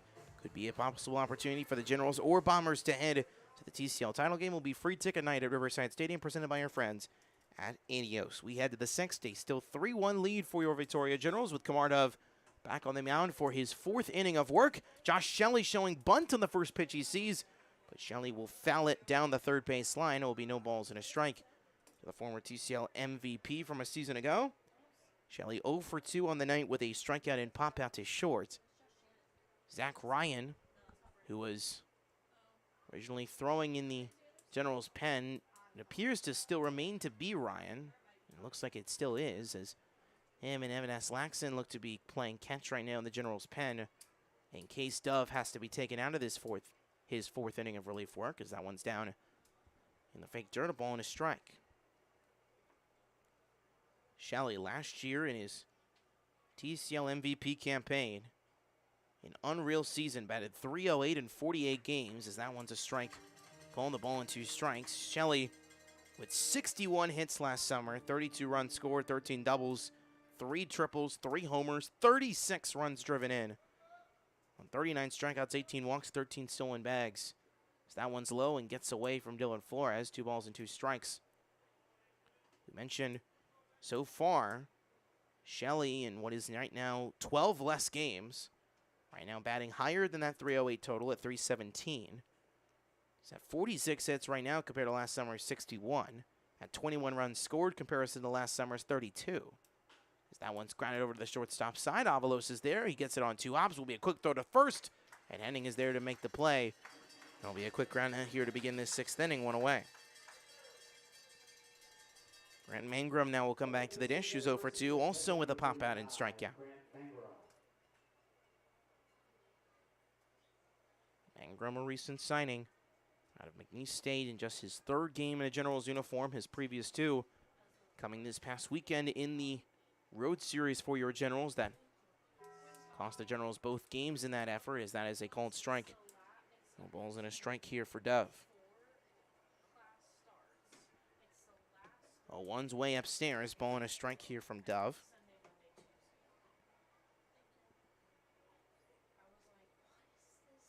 Sterlington,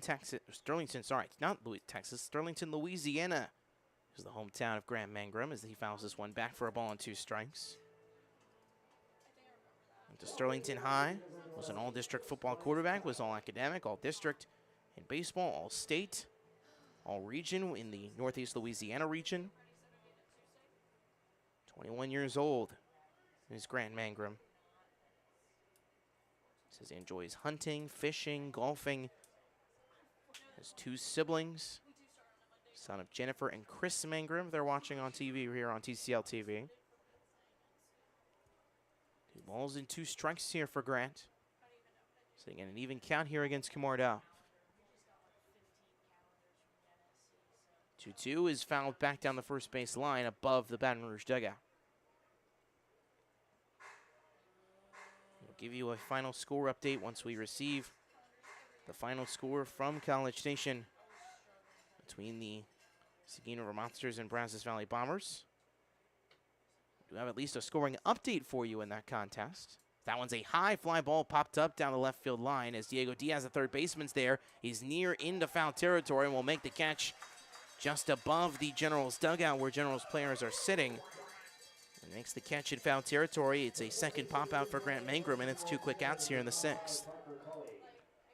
Parker Coley now comes back to the dish. Coley 1 for 2 with a double back in the 2nd.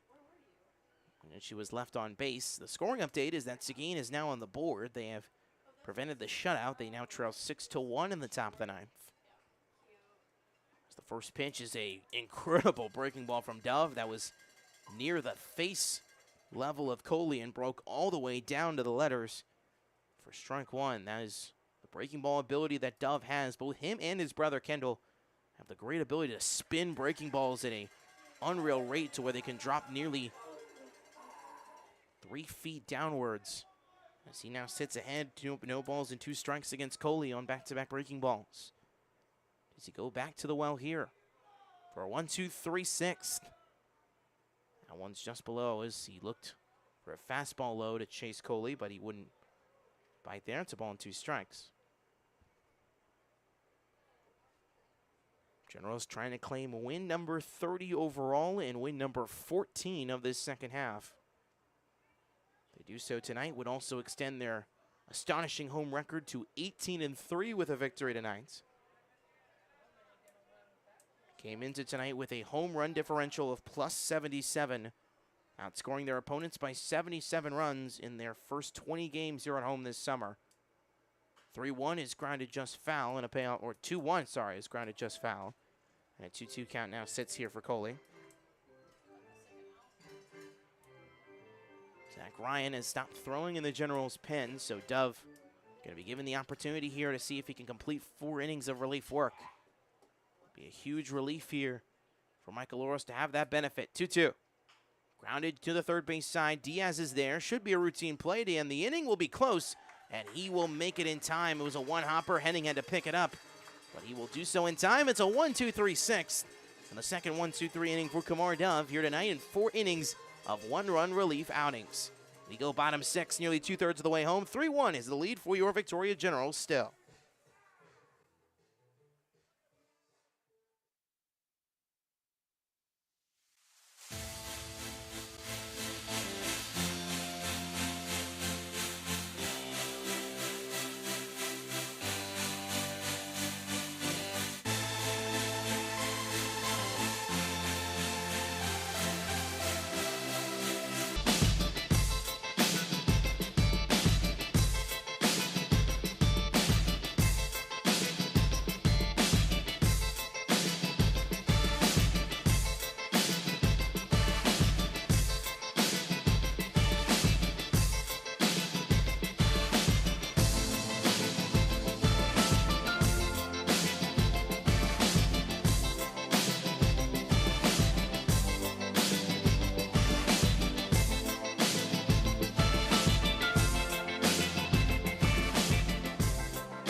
upcoming Generals schedule, of course, with this 2-game set against Baton Rouge currently.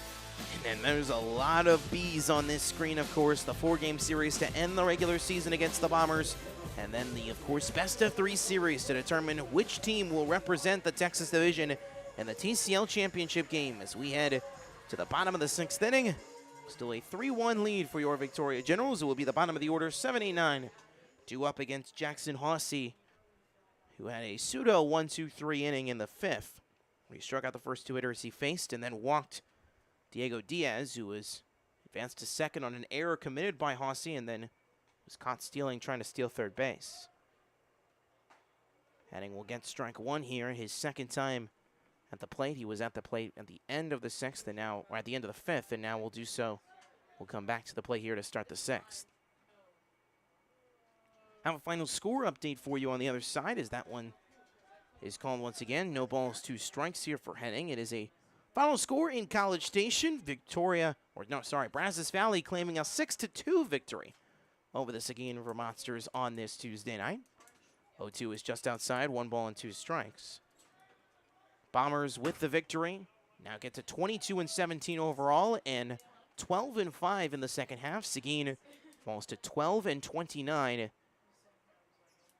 As that one is low, they are now 6-12 in the second half are the River Monsters.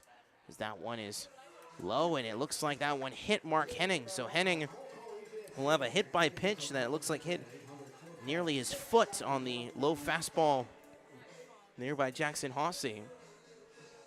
There'll be a hit by pitch here to begin this 6th inning. So if you're just joining us from Brazos Valley and you remain here on TCL TV, my name is Max Cepeda, the voice of the Victoria Generals here, with the Generals currently leading the Baton Rouge Rougarou 3-1 here in the bottom of the 6th. Generals with their 3 runs coming in the 2nd, 3rd, and 4th, respectively. Baton Rouge with their 1 run in the top of the 5th.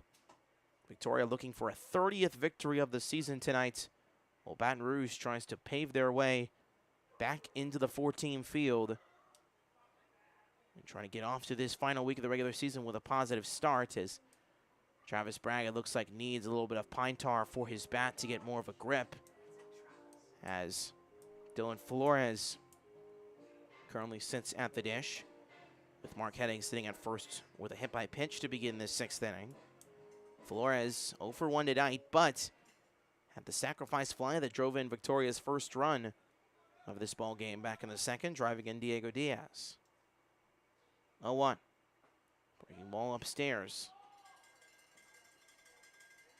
So we are now the only game across the TCL ongoing, with Acadiana and Lake Charles suspending the rest of their contest tonight to tomorrow afternoon, late afternoon, early evening.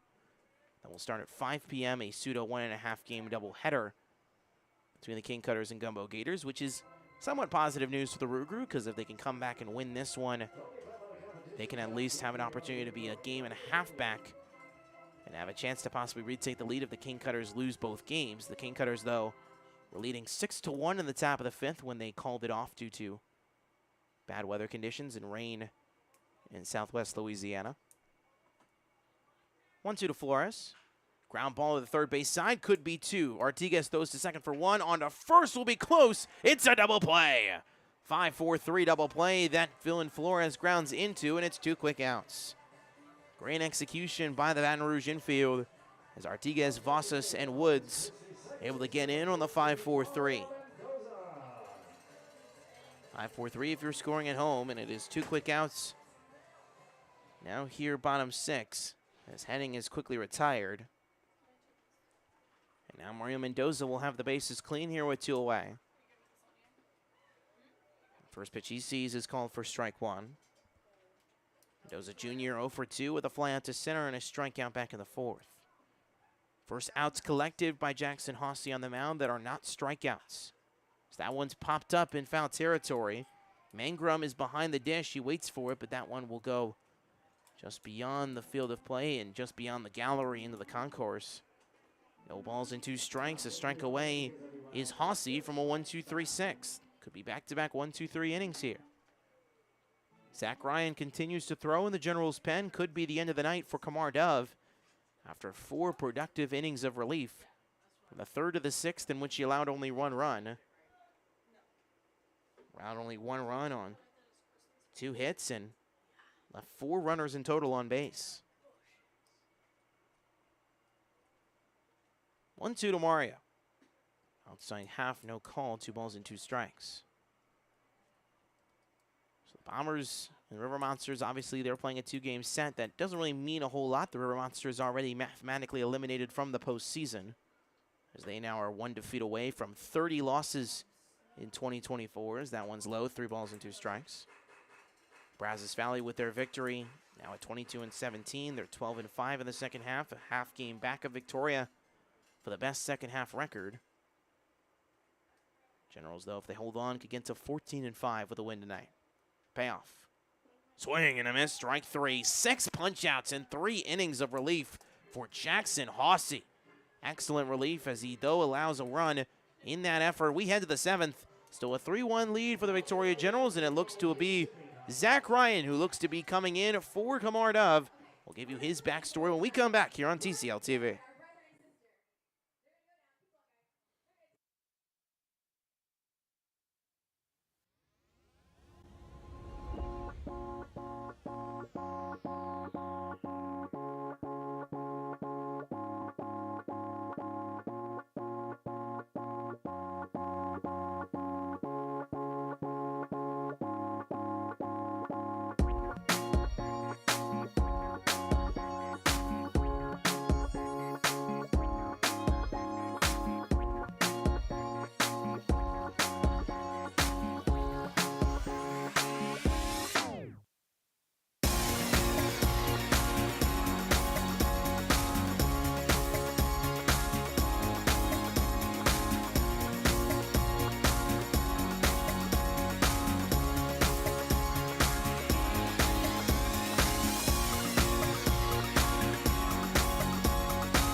Back here on TCL TV, did you know, of course, presented by Whataburger, focusing on Texas A&M Corpus Christi infielder Mario Mendoza Jr., who has, even though have struggled much of this summer for your Generals, all 4 of his RBIs this summer coming in the last week alone, and a great story.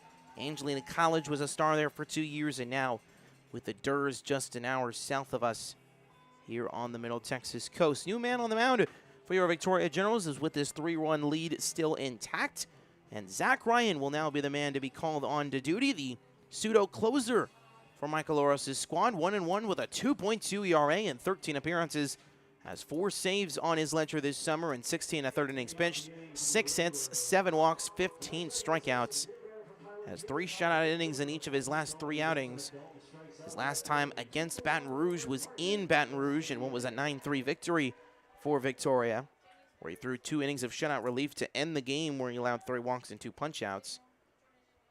Has faced Baton Rouge twice this summer, with that being an instance and the other being clinching or being the final pitcher to pitch on opening day, the home opener back on June 1st. It was a 10-1 victory for Victoria against Baton Rouge. It's a 1-1 count here against Dalton Wilson. 79, bottom of the order, due up for Baton Rouge here, bottom. Or top 7, I should say. Wilson 0-1, 0-4-1, I should say. So he fouls this one down the left field, 1-2. Wilson 0-1 with a walk back in the 5th. He's representative of Baton Rouge's only run scored tonight, coming on the sacrifice fly by Zeb Ruddle. Ryan coming in after 4 one-run innings of relief from Kamar Dove. Swing and a foul tip. Staying alive narrowly is Wilson as he hit that one on the hands. That's just to the right of the home plate batter's box, 1-2 still. Baton Rouge with a defeat could claim their 20th loss of the summer and would fall back to under 500. And would now just be a half game ahead of Acadiana in the overall standings and 2.5 games back of the Cane Cutters in the second half standings, which are the more important standings when it comes to who gets that final semifinal spot and who will play the Lake Charles Gumbo Gators in the Louisiana semifinal. 2-2 from Ryan. Inside corner, no call from Charlie Bernstein on the inside slider by Ryan, the Houston Christian Husky. After 2 struggling years at HCU, him and Jonathan Valdez, the 2 HCU teammates here in Victoria for the summer. The payoff is fouled back.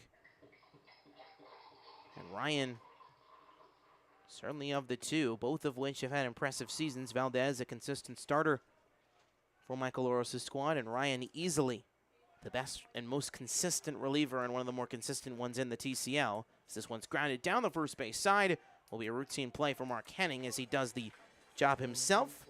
It's 5 straight batters retired here by Victoria pitching, and it's 1 quick out here in the 7th. Clayton Pushu now comes back to the dish, the designated hitter, who's 1 for 1, has reached base both times, walked in the 3rd, singled in the 5th. Has not gone farther than second base tonight.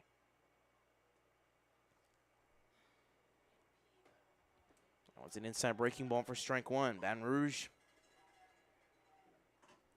1 run on 3 hits and 1 error, leaving 5 runners on. Victoria, 3 runs on 2 hits, no errors, and have left 6 runners on base. That one's on the outside corner, called strike 2 from Ryan. 9-0 hitter Casey Artigas sits on deck. The top of the order for the Generals comes up bottom 7 following the 7th inning stretch. 0-2, a long slider that Ryan nearly sidearmed to home plate, but no call, ball and 2 strikes.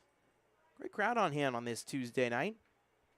One of the few nights at Riverside Stadium when we don't have a promotion on hand, but fans came out in full force following the rain in the Crossroads region today. 1-2, and that one will hit Clayton Pushu on the left shoulder as he feels no pain from it and will just take off the gloves and walk 90 feet. And it's a 1-out hit by pinch here allowed by Ryan. Pushu has now reached base in all 3 times tonight. Only player for Baton Rouge to do so. Now 0 for 2, Casey Artigas, the 9-hole hitter, comes back to the dish, who struck out and popped down the 3rd and 5th respectively. And now the bases umpire going to chat here with Charlie Bernstein. We'll see if the discussion is here. I'm kind of curious to see what the discussion is. It's clearly a hit by pitch on the part of Ryan. Not sure if they're arguing about something going on at first base or not, between Mark Henning and Clayton Pushu, but it doesn't appear so. So Artigas now steps in here with the runner on. Double play in order to end the inning for Victoria if they can get it. That one's outside for ball 1 to Casey.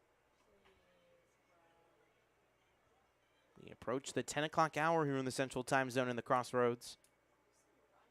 Remember, our contest started at 7:30 due to the rain earlier this evening. This is a bunt attempt. Great one on the part of Casey Artigas, and there will be no throw. Throw over to second base as Avalos had to jump in front of that one on a way throw by Diego Diaz. But it will be runners at first and second on a brilliant bunt infield single from Casey Artigas. Brings a whole lot of contact and speed, says head coach James Dillard, and that's exactly what he provided there. Going with a simple play, and now the tying run sits at first base in the form of Artigas, and the go-ahead run now comes to the dish in the form of Zeb Ruddle. Sorry, not Zeb Ruddle. Tongue twister there. Ruddle, the Monroe native, soon to be La Tech Bulldog. Spent 2 years as an LSU Tiger. The redshirt freshman. First pitch, a swing and a miss. Strike 1 from Ryan. Ruddle tonight 0 for 2 with 2 groundouts, but collected the sacrifice fly that drove in Baton Rouge's only run for just his 15th run driven in of the summer. Shocking for his 38th game, where he's second in the league in batting average and first in runs and hits. Swing and a miss. Strike 2. Ruddle behind quickly against Ryan.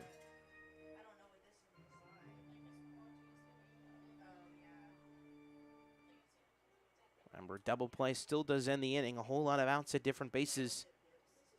Victoria can end the inning here with Ruddle. Get a ground ball here. 0-2. Fouled off the end of the bat. Reynolds stays alive with that great contact and eye ability that he has. Reynolds redshirted his freshman season. Played in the Cal Ripken Collegiate League for the Bethesda Big Train in Maryland. Played 28 games that summer before coming to the TCL. Was the number 3 ranked player in the class of 2022. Or the number 3 ranked player in the number 3 ranked player in Louisiana, and the number 1 outfielder in the class of 2022 was ranked number 54 amongst outfielders nationally. He posted a .434 career batting average at Neville High School in Monroe. 0-2 is inside, ball and 2 strikes. Baton Rouge now collecting their 4th hit of the night on the single by Casey Artigas on the bunt single. Now he represents the tying run at first. Pushow at second. Ryan's run 2 to Ruddle. High pop-up going foul. Diaz is there, but he will watch it fly deep into the stands. So that will go beyond the grandstand, remains 1 and 2.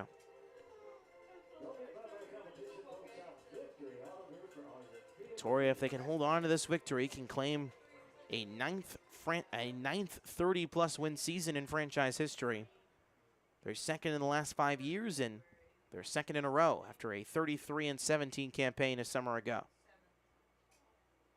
1-2. Swing and a foul off the end of the bat again to the on-deck circle for Baton Rouge, where Justin Vosses, the Texas A&M Aggie, resides.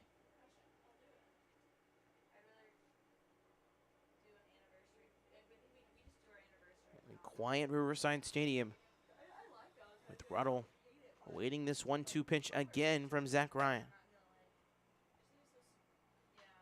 That one's once again fouled off the end of the bat. The fastball away from Ryan, not fooling Ruddle, and he's barely getting a taste of it. 11 for 24 with 6 runs scored and 5 walks against the Generals this summer is Ruddle. Has had success against this Generals side already when it comes to the run scoring. 1-2. Inside and low, 2 balls and 2 strikes. Ruddle collecting his first RBI against the Generals tonight.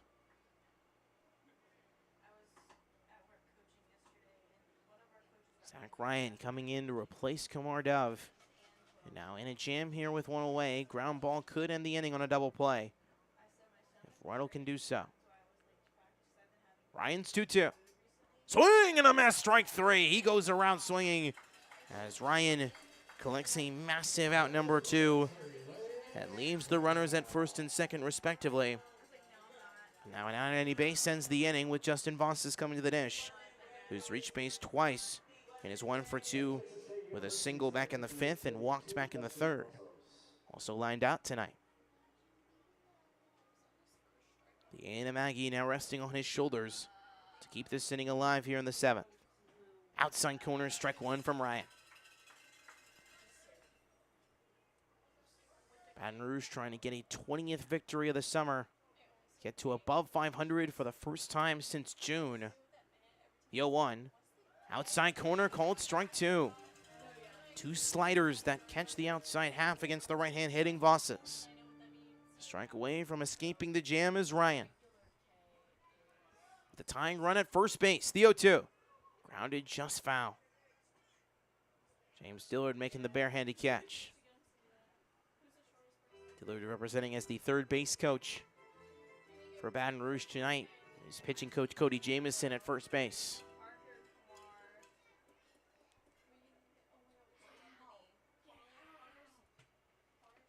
Vosses awaits this 0-2 again from Ryan. Here it comes. Swing and a miss, strike 3. Back-to-back punch-outs for Zach Ryan and the Houston Christian Husky howling here in the 7th. We have a stretch time here with the Generals maintaining their 2-run lead. We go bottom 7 here on TCL TV.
superstars in the outfield already tonight for your Generals.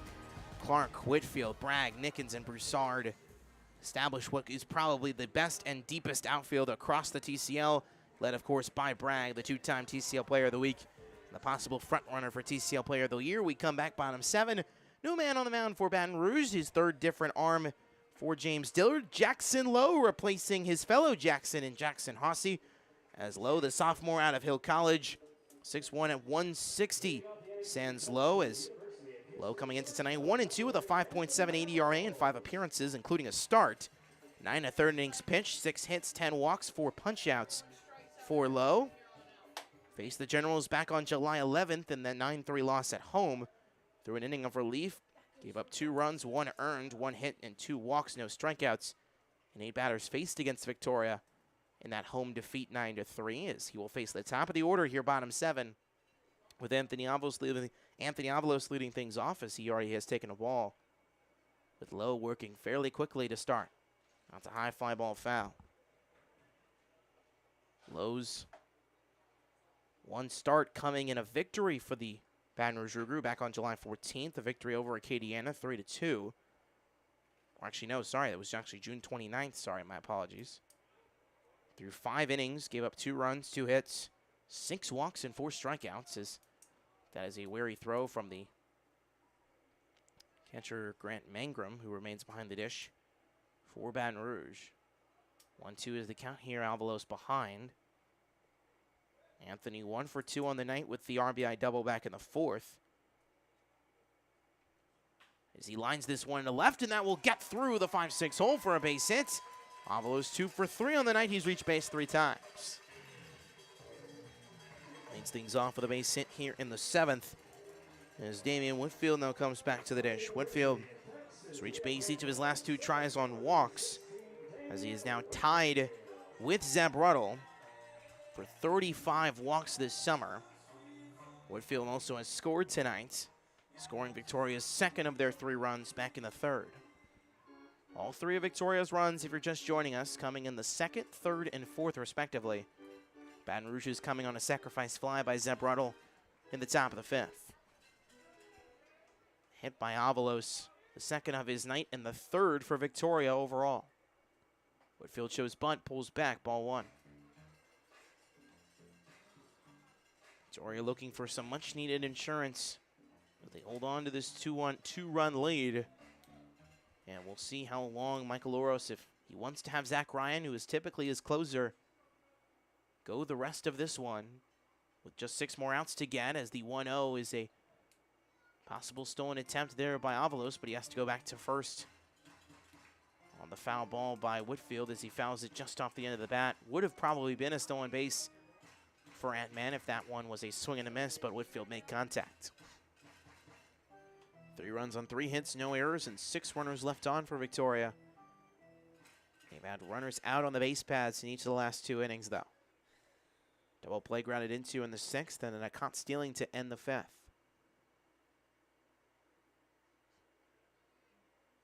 1-1 to Damian. Outside corner, strike 2.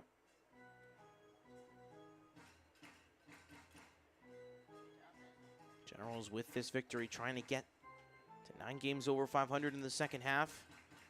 Get back to back-to-back victories after the back-to-back defeats to Baton Rouge over the weekend. That one's fouled back over the Victoria dugout. Still 1 balls and 2 strikes here for Damian. And as we mentioned, the Rougarou are the ones who care about these games more. The Generals know that regardless of what happens over these next 6 nights, counting tonight, they will end the regular season with the league's best record and will have home field advantage for a TCL title game if they get there. As the 1-2 is grounded over the left side, and that one catches Josh Shelley off guard, as Avalos will advance to 3rd on the bad defense. Shelley well in position to get the ground ball, but moved over to 2nd base, closer to the 2nd base bag with Avalos running, and was caught off guard with failed communication on the Baton Rouge defense, and Shelley nearly broken by the ankles with Whitfield heading to the opposite direction, as he's done for much of this summer, and it is back-to-back singles by the top 2 men in the order. And it'll be runners at the corners with nobody out here for Cameron Nickens. Nickens 1 for 3 on the night with a single back in the first. He has been punched out swinging in each of his last 2 appearances in the 3rd and 4th, respectively. Generals retired in back-to-back 1-2-3 innings in the 5th and 6th. And now ending it here. Generals now matching the Rougarou in hits with 4 each. Need to extend their lead. 1-0, running is Whitfield. Throw over to second, won't even be close. And Damien now has his 4th stolen bag of the night. Make it the 4th game this summer where Damian Whitfield has stolen 4 or more bags in a single game. An unreal stat. That's probably maybe a franchise record for most games with 4 or more stolen bases in a season. But Whitfield now has surpassed Aaron Morgan. He now sits at 32 on the summer in the category. 2-0. Line drive to right. This one will be hooked foul. Whole lot of oomph put onto that fastball. But it'll be now a 2-1 count here for Cameron. Avalos at third, Whitfield at second now on the stolen base. Both of which were left at third and second, respectively. Back in the 4th, Nickens was punched out then to end the 4th inning. This time now, in this exact same situation, now with nobody out. 2-1's low, 3 balls and a strike. If he reaches base, and it's a bases loaded, nobody out situation, the TCL Player of the Week, Travis Bragg, comes back to the dish.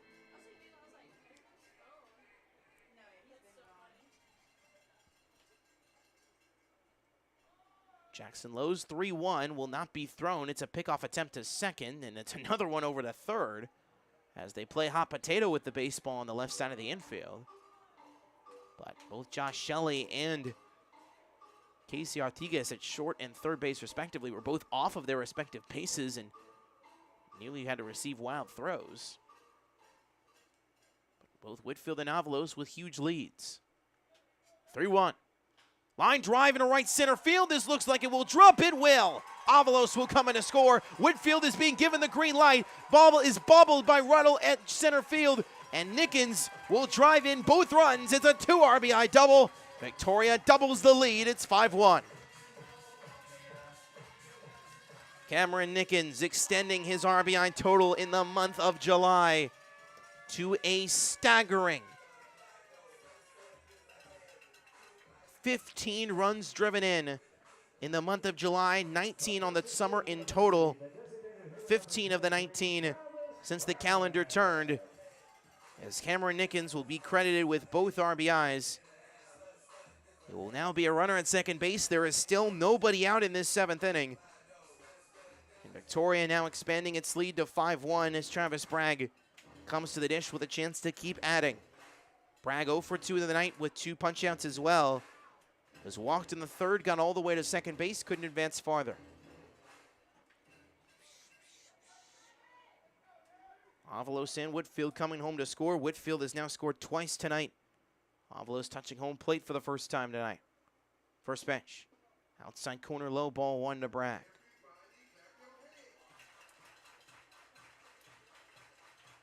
Victoria with back-to-back-to-back base hits. 2 singles and then the extra base knock. As Zeb Ruddle had a hard time collecting the baseball in right center. And he tried to bobble with his bare hand, which led Damian Whitfield in his speed to be given the green light by Michael Oros at third base. 1-0. Outside corner, strike 1 on the slider. The back door by Jackson Lowe. Damage has certainly been done. First multi-run inning of this contest on both sides. 1-1. Sided low. Bragg, as we mentioned, coming in tonight, number 1 in the league in batting average at .398, on-base percentage at .517, slugging percentage at .500, and an OPS of 1,017. Coming off of a week where he went 13 for 22 with 8 runs scored, 6 RBIs, and 4 stolen bases to win TCL Player of the Week. A unanimous decision. 2 balls and 1 strike here for Bragg. Nickens sitting at second base after his 2 RBI double. Still nobody out here bottom 7. 2-1's a swing and a miss. Clark 6 on deck here for Victoria. Nobody on right now. Nobody up going right now. It appears in the Baton Rouge bullpen, one person's throwing against the wall at least to get warm. But no one formally throwing just yet. Lowe yet to collect a single out. The 2-2. Line drive in the left. This could drop in front of the left fielder and Wilson, and it does. Showing the stop sign at third base is Nickens as he hesitated between second and third. It is now 4 consecutive hits to begin this 7th inning. 3 singles and a double from the 1, 2, 3, 4 hitters, and Cody Jamieson will now have a conversation here with Jackson Lowe. Arms at least getting warm in the Baton Rouge pen, but will probably take a couple minutes with none of them at least touching the mound in the Rougarou bullpen. Nickens at third, Bragg now at first. It's Bragg's first hit of this Tuesday night, as he now extends his total tonight to 1 for 3, and has reached base twice on the walk and now single. Connor Clark will be due up to face Jackson Lowe next, to his 0 for 2 with a walk back in the third. It was Clark's 11th walk of the summer as he continues, or 12th walk of the summer, I should say, as he continues to exemplify great plate discipline since being signed in the second week of July by Michael Oros. And has played nearly every game, has had just one off day.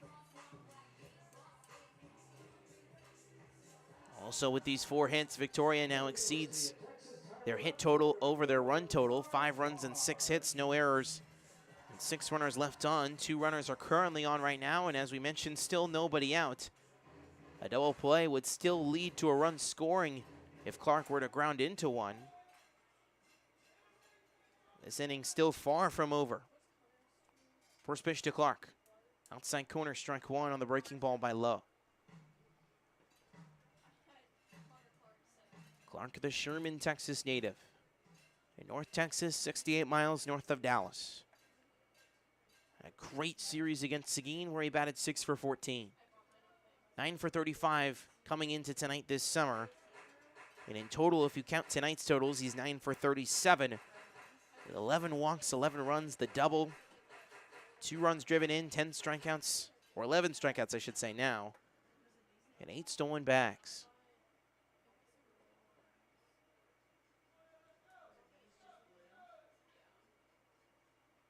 0-2 to Connor. Outside half, no call. Tried to make Clark chase on the slider away, but he doesn't bite. 1 ball and 2 strikes.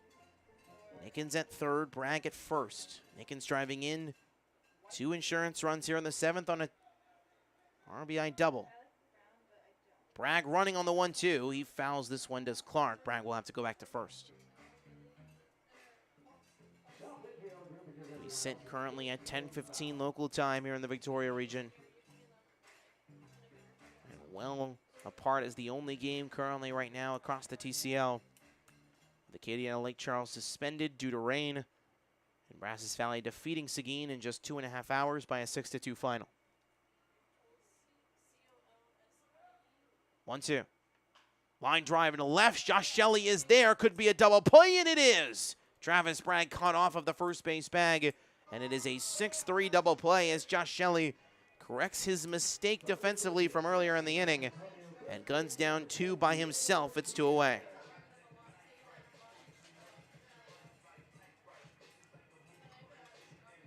Bragg gunned down at first base, so now Nickens remains the only one on base sitting 90 feet away. Still represents more insurance if Diego Diaz can get it. He's reached base twice on 2 walks. He's 0 for 1 technically. First pitch way inside, nearly hits Diaz, ball 1.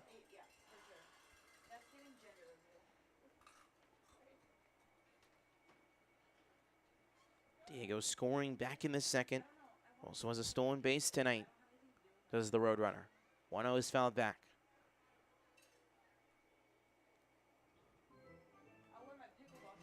Rougarou will have the heart of their order, 3-4-5. And Woods, Shelley, and Mangrum, I should say.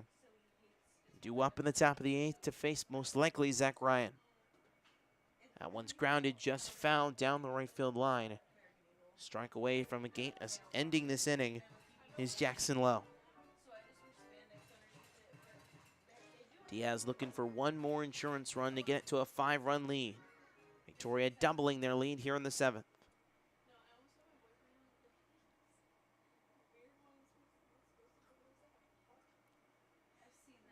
1-2 is fouled back.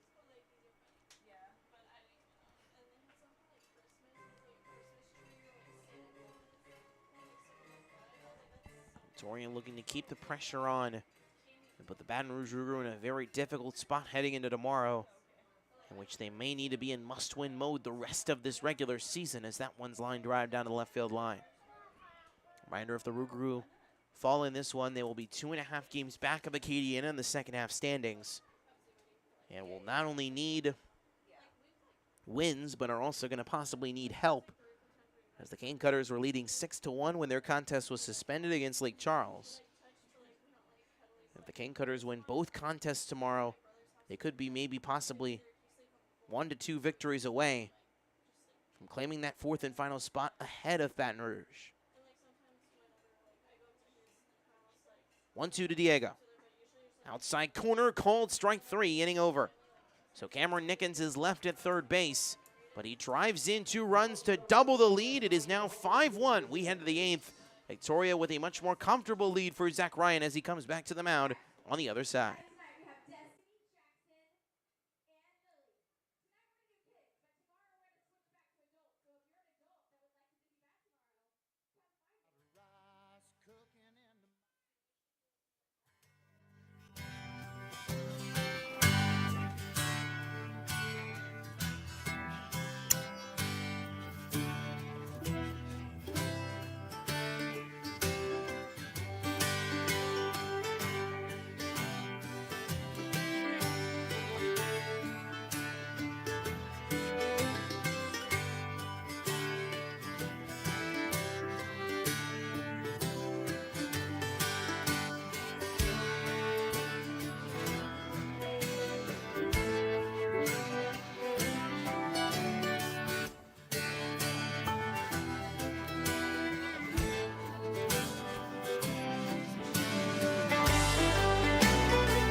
This is the current TCL postseason bracket as it sits today.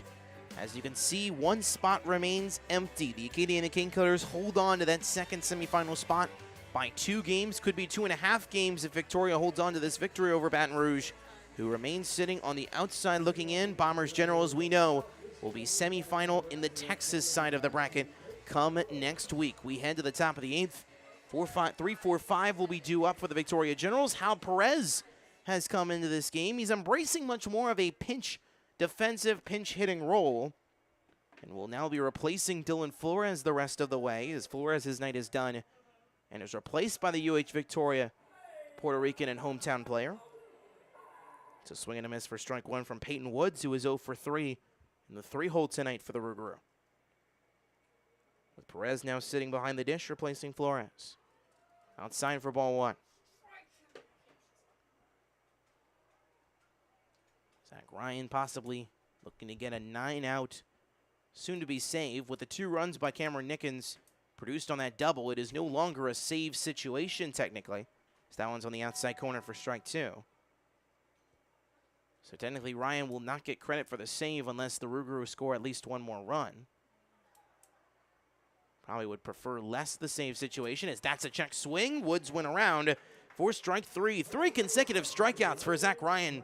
2 to end the 7th, and now 1 to start the 8th. Now Josh Shelley, the TCL Player of the Year from a year ago, will get a chance to bat here once again. Shelley 0 for 3 as well.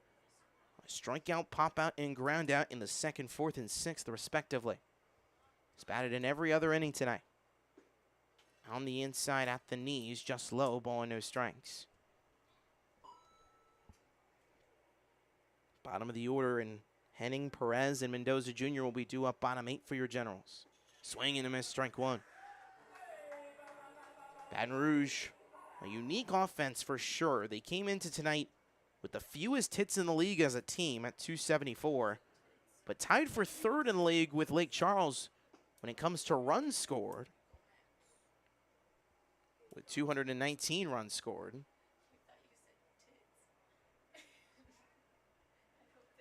They were tied for 3rd in the category. As that one's lined in the left center, that will drop for a base hit. Shelley reaches base for the first time tonight and does so and represents a 1-out base runner here on the single by Shelley. Shelley, with that single, extends his hitting streak now to 12 games. His on base streak to 34 games. One behind Anthony Avalos in that category.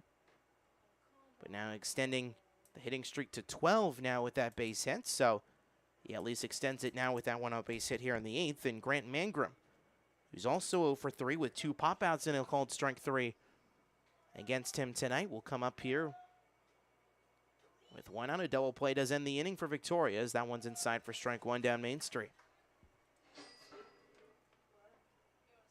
Generals looking for a 30th victory tonight and are certainly well aware of the winning percentage scenario coming into tonight, is that one's going to be outside for a ball and a strike.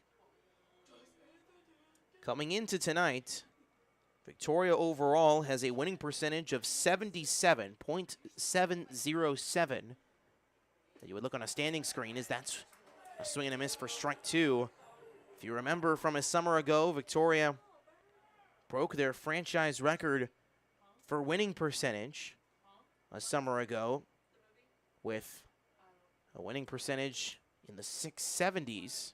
That one's grounded just foul.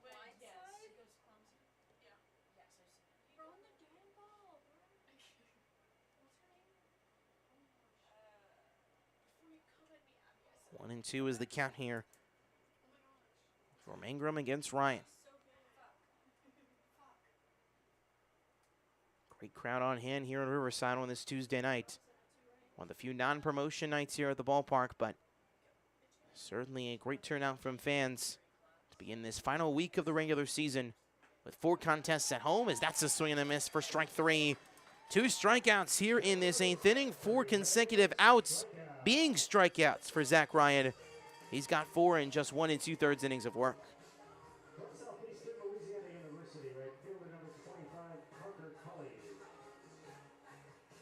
Now Parky Coley will come back to the dish. He was 1 for 3 with a double back in the 2nd. Has since been struck out and grounded out tonight.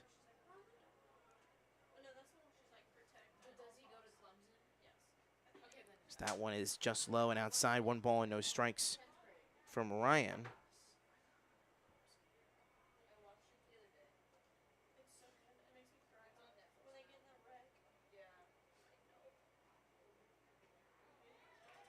So that one is on the outside half, called strike 1. We're trying to at least pull up here the season standings from a summer ago. Here we go.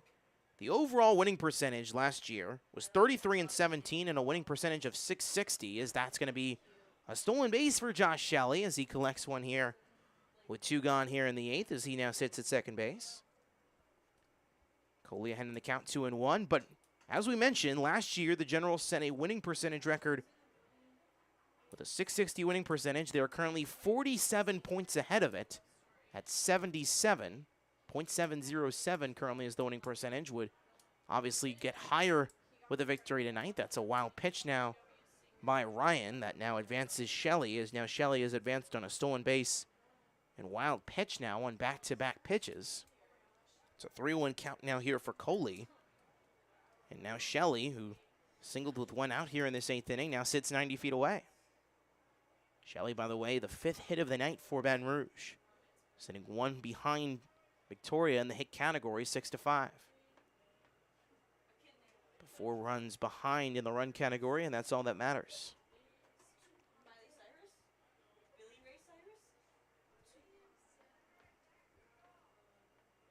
3 balls and a strike. 44 pitches for Zach Ryan, about to throw pitch number 45. Here it comes. High pop up in the infield. Diego Diaz is there just to the left of the foul line. Waits for it, makes the catch. And Diaz able to see it in the Texas night sky to claim the final out of this 8th and leave Shelley 90 feet away. Generals 3 outs away. We go to the 9th. Sweet Caroline time here at Riverside as we go bottom 8 and a 4-run lead for the good guys.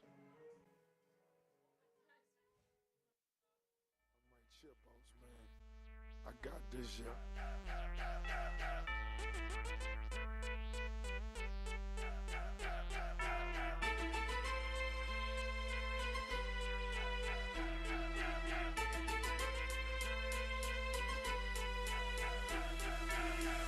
Can't be touched, can't be stopped, can't be moved, can't be rocked, can't be shook.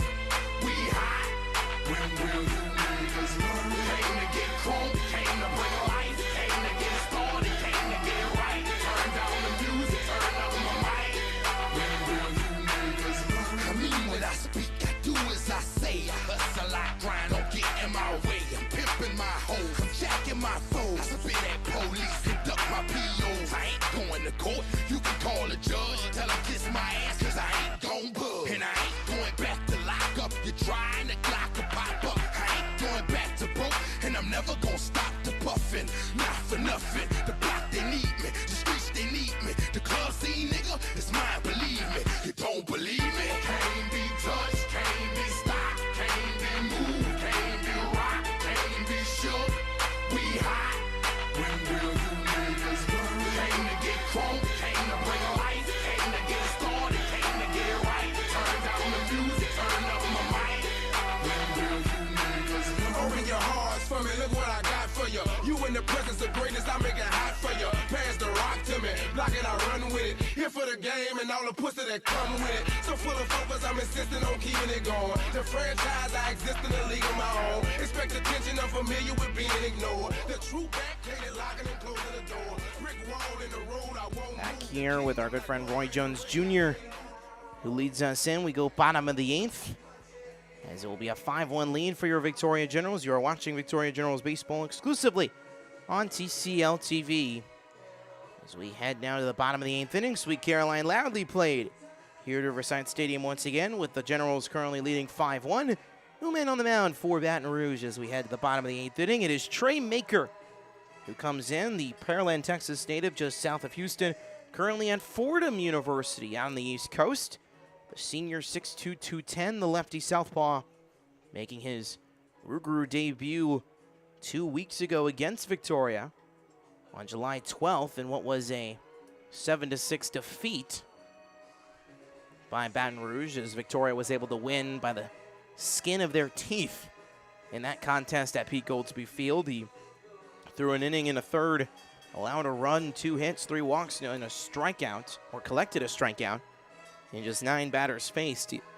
It's yet to be used since, so practically very interesting to see head coach James Dillard with the large majority of his roster making the trip to Victoria, and with a pitcher who has only made 1 appearance this summer now come in to face the only team that he's faced off against. And we'll face 7, 8, 9 with Mark Henning due up and Hal Perez sitting in the on-deck circle to replace Dylan Flores. First pitch will be a great breaking ball for strike 1 from Maker. Some more info here on Maker, the Fordham University Ram. 6'2", 210, the senior and Pearland native, as we mentioned, and that one hits Henning. Second hit by pitch in a row against Mark tonight, as he has now reached base all 4 times and has yet to collect an at-bat. He's walked twice and has now been hit twice, as he gets a hit by a pitch to lead off this 8th inning, just like how he led off the 6th inning.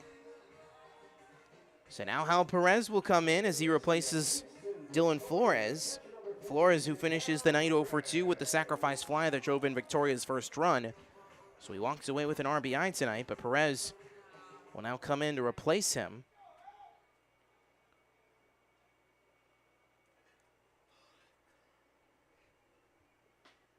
That one's outside for ball one from Maker. Maker spent each of his last 3 seasons at Fordham. And the ERA has only gotten worse. 20 appearances and a 5.17 ERA and 31 1/3 innings pitched.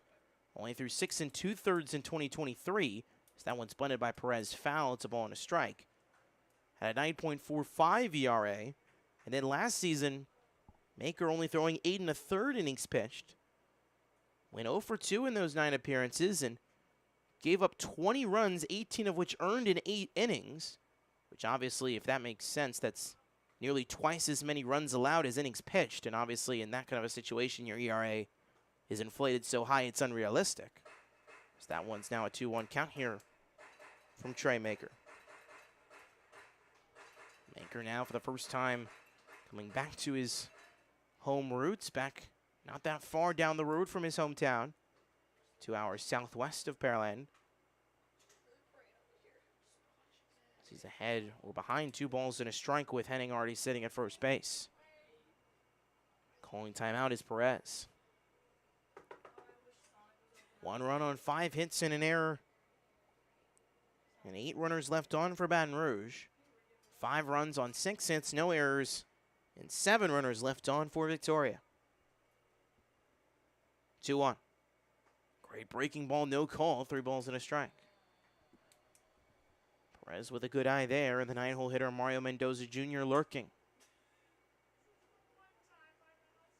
Looks like there won't be any bench situations, at least outside of Perez tonight, considering this isn't necessarily a blowout. It's a 4-run lead. That's a swing and a miss for strike 2. We also should mention Perez's stats coming into tonight. For reference, Perez in 30 games, batting .224 with 15 hits, 10 runs scored, 11 RBIs, 11 runs driven in, I should say, 3 doubles, 22 walks, 11 strikeouts, and a stolen base. 10 of his 11 RBIs this summer coming in the second half. Payoff pitch is inside for ball 4. Henning was running on the payoff pitch for a steal attempt, but Perez now being given a free pass. So it's a hit by pitch and walk to begin this 8th inning for the struggling Trey Maker. And now Mario Mendoza Jr. will get the opportunity here. He's 0 for 3 tonight, with a flyout in the second and back-to-back swinging strikeouts in the 4th and 6th. Now with a chance to possibly extend this lead even further. Wide open hole on the right side of the infield for Mario. Shift being played by Baton Rouge's defense. First pitch. Mendoza shows bunt, pulls back, ball 1.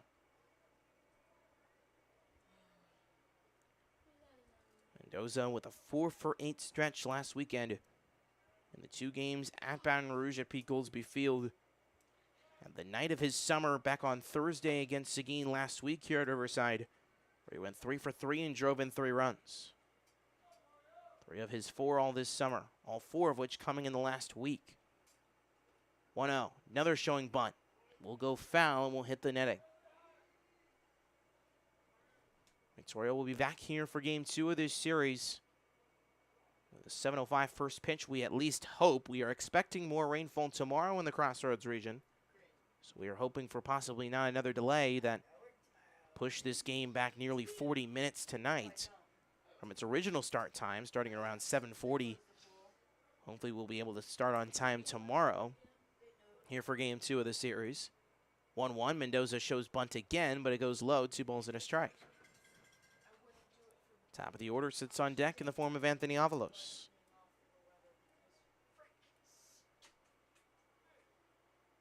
Victoria looking for a 30th victory tonight. It's 3 outs away from that, with Zach Ryan most likely coming in to shut the door after 2 shutouts, 7th and 8th innings. Stepping off is Maker. Henning at second, Perez at first. Reaching on a hit by pitch and walk respectively. 2-1. Mendoza shows bunt again. He lays it down perfectly. Will be close, and there will be no throw. What a bunt from Mario Mendoza Jr. Perfectly laid, that just rolled down the red carpet, or in this case, the brown carpet down the third base line of the fake dirt along the artificial turf infield. And the bases are loaded with nobody out here, bottom 8.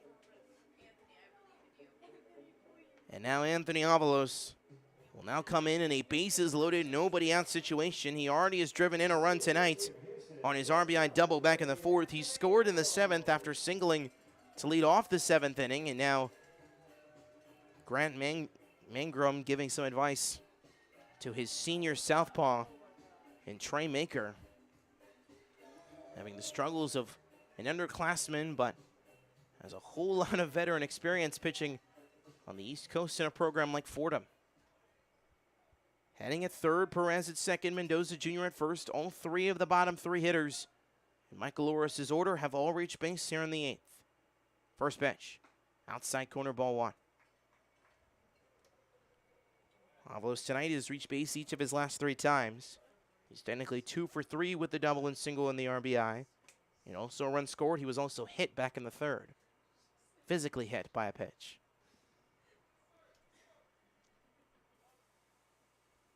1-0 is fouled back. Avalos upset that he was behind the fastball there by Maker.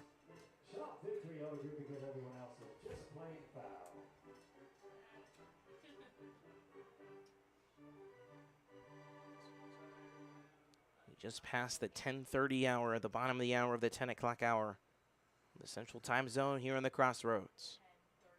So we have now crossed at least 3 hours here in this one. 1-1 to Avalos. Way outside, 2 balls and a strike. Maker losing control of that breaking ball. He was trying to get on the back door. Maker needs a new baseball now. Victoria on the verge of possibly breaking this one open. Rougarou on the verge of possibly falling 2.5 back of Acadiana in the second half standings. Could fall to 7-10 in the second half with a loss tonight. King Cutters remain at 10-8 with their contest suspended to tomorrow, which will be resumed, followed by their second game against Lake Charles. 2-1 for Maker. High fly ball to center, going back on it is Ruddle. He waits for it. He's still going back. He makes the catch. It will be a sacrifice fly. All 3 runners will tag, and it will be another insurance run at 6-1. Henning comes home to score. Perez off to third, Mendoza to second. It will now be runners at second and third with 1 out on the board. A sacrifice fly for Anthony Avalos, his second run driven in of the night. For out number 1, it is now 6-1. And Damian Whitfield will now come back to the dish. Whitfield, who has walked in 2 of his last 3 plate appearances, singled back in the 7th, also has stolen 4 bags tonight. 4th time in this summer where he has had 4 or more stolen bases in a single game. Now in a position to possibly drive in multiple runs, the infield in with 1 out and runners at second and third. That one nearly hits Damian, ball 1. Cameron Nickens, who drove in 2. Both Avalos and Whitfield back in the 7th, currently sits on deck now. Henning scored. Perez now at third. Mario Mendoza Jr. now at second. 1-0. Low, and that one is nearly gets past Grant Mangrum. That could have been another run. But keeps the glove between his legs and keeps the ball in front. 2 balls and no strikes from Trey Maker.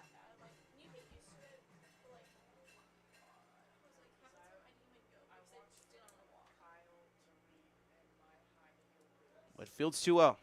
Another one low below the knees. 3 balls and no strikes. If he reaches base, it could be a bases loaded 1 out situation for Cameron Nickens. Whitfield possibly drive in 2 more and expand this lead even farther. Wind little to no factor tonight. 3-0. Outside ball 4. Damian walked on 4 pitches and given now a league-leading 36th walk this summer. As Cameron Nickens will come up with a bases-loaded situation, the second of this inning and the 3rd of the night. As Nickens will be due up, Perez at third, Mendoza Jr. at second, and now Whitfield at first. Got the 2 RBI machines in Nickens and Bragg. Now banging back-to-back here with 1 away. A double play does end the inning if you're Baton Rouge. First pitch. Outside corner, strike 1. Nickens 2 for 4 tonight with a double and single. and also has the 2 runs driven in, extending his RBI total to 15 in the month of July, 19 on the summer. 0-1. Low, and another stop there made by Mangrum. It's a ball and a strike.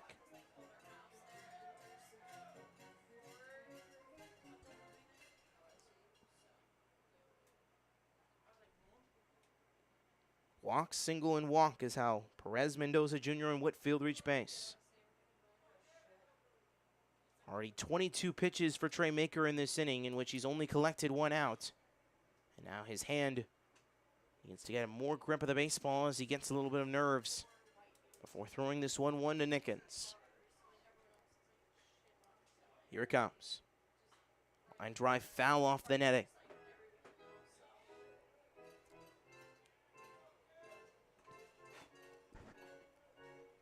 Nickens went 3 for 5 last weekend in the Pete Goldsby series.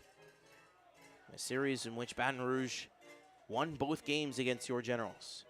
Nickens only scoring once. And now Nickens has 2 RBIs in this one alone. After collecting a double last night, collects another tonight. 1-2.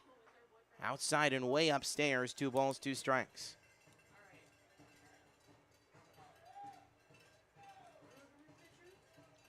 Both corner infielders just next door to their respective bases. Both middle infielders close to the middle in the infield.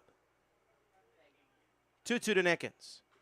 Ground ball just foul. Cameron with a full extension swing on that one. He has to hold back, but he stays alive just as the song plays here on the speakers of Riverside Stadium. Getting it off the end of the wood bat. Still remains 2-2. TCL Player of the Week, Travis Bragg, sits on deck.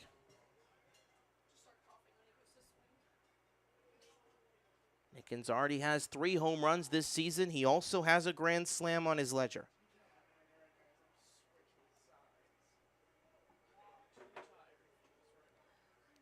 Two-two. Line drive to left center. That will bring home at least 1.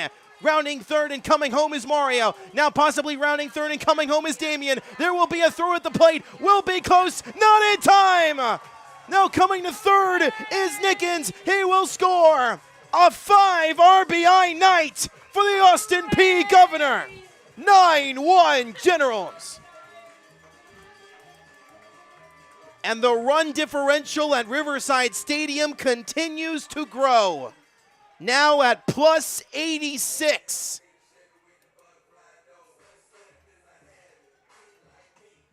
All 3 come across to score on the go-ahead on the 3-run, 1 out, bottom of the 8th, RBI, at least extra base hit. We don't know if it's at least been ruled a triple. Could be a triple on the throw home, but also could be a double on the fact that it was a throw to the plate. We'll get clarification here.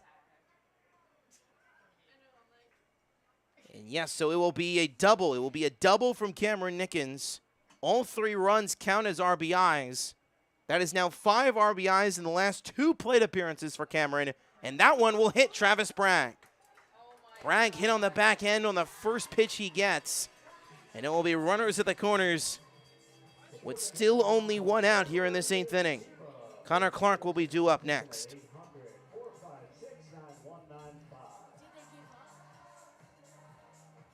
So Perez, Mendoza Jr., and Whitfield scoring on the 3-run RBI double. And now head coach James Dillard comes out himself.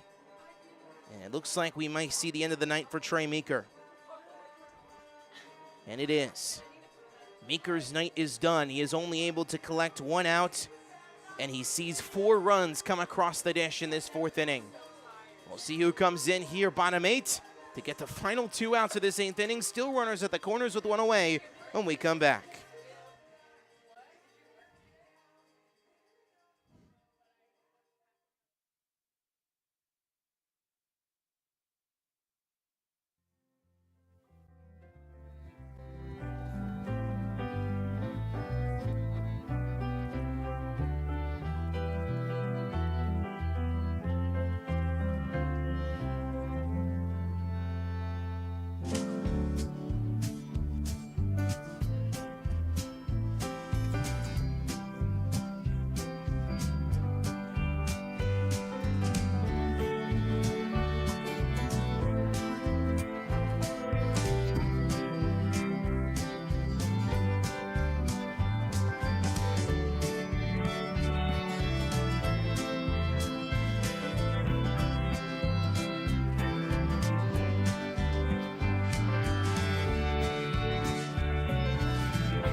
Back here for the bottom of the 8th inning.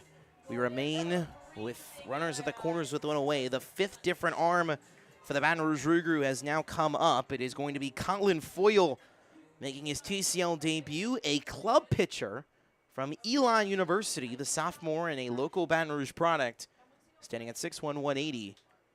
Making now his TCL debut here in the bottom of the 8th, replacing Trey Meeker, or Maker, I should say, who was only able to collect a third of an inning, who only able to collect 1 out here in this bottom of the 8th, and has let 4 runs come across the plate, with the main contributor of that being the 3 RBI double off the bat of Cameron Nickens. It is a ball and a strike here to Connor Clark.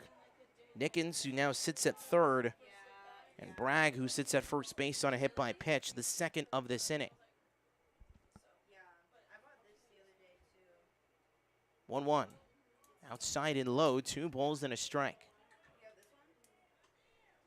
Baton Rouge's bullpen.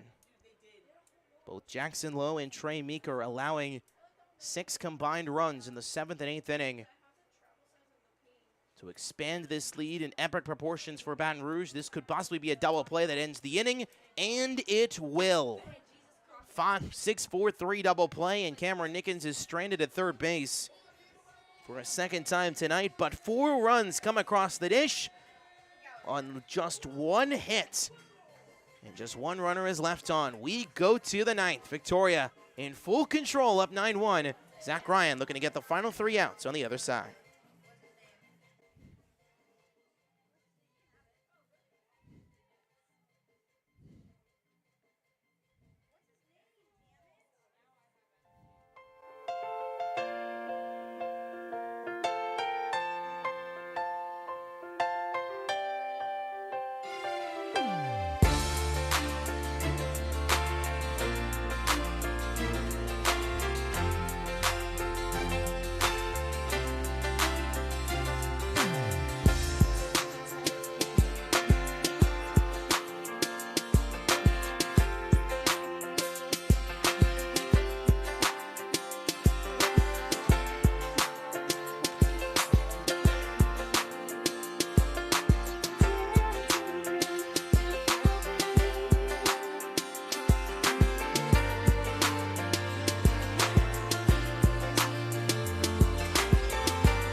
As if the Victorian Generals continue to prove night after night at Riverside Stadium why they are putting on one of the best home campaigns in recent TCL history.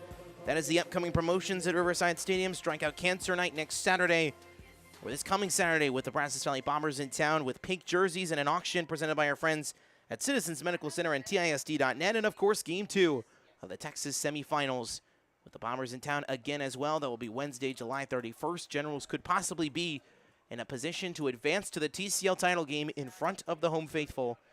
As we head to the 9th inning, 7-8-9, bottom third of this order will be due up. Dalton Wilson, Clayton Pucho, and Casey Artigas to face Zach Ryan. Ryan has allowed just 3 batters to reach base and has also put up 4 punch-outs in his 2 innings of shutout relief.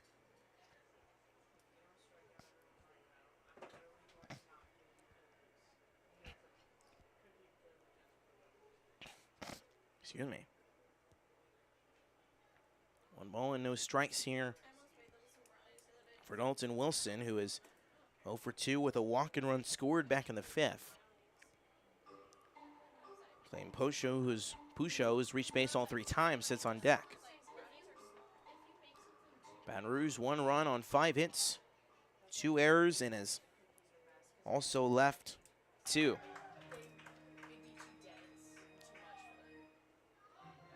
Generals 3 outs away from a 30th victory, an 18-3 record at home as the 1-2's fouled back. And their run differential, I want to clarify this, in fact, it's an 8-run lead, so it's actually would be a plus 85. Plus 85 run differential counting tonight's stats. As if you add the season-long numbers to tonight's numbers, it will be Victoria scoring 169 runs to allowing just 85 in this ballpark this summer. A plus 85 run differential as it sits right now. 18-3, possibly here at home in comparison to a 12-9 record, just above 500 away from this ballpark for Victoria, as that is a swing and a miss. Could have been called strike 3, but Perez not able to hold on to the foul ball on the inside part of the bat. Remains 1-2 here for Wilson. Generals with 6 of their 9 runs coming in these last 2 innings. 1-2. Outside. For Baton Rouge, on the verge of falling to 19-20 overall, and 7-10 in the second half, which is more significant. As that one's lined into right, that will fall for a base hit. It's a leadoff base runner as Wilson gets in front of the fastball from Ryan to be the first runner on here in the ninth for Baton Rouge. Designated hitter number 21 from the University of Louisiana Lafayette, Clayton Rouge.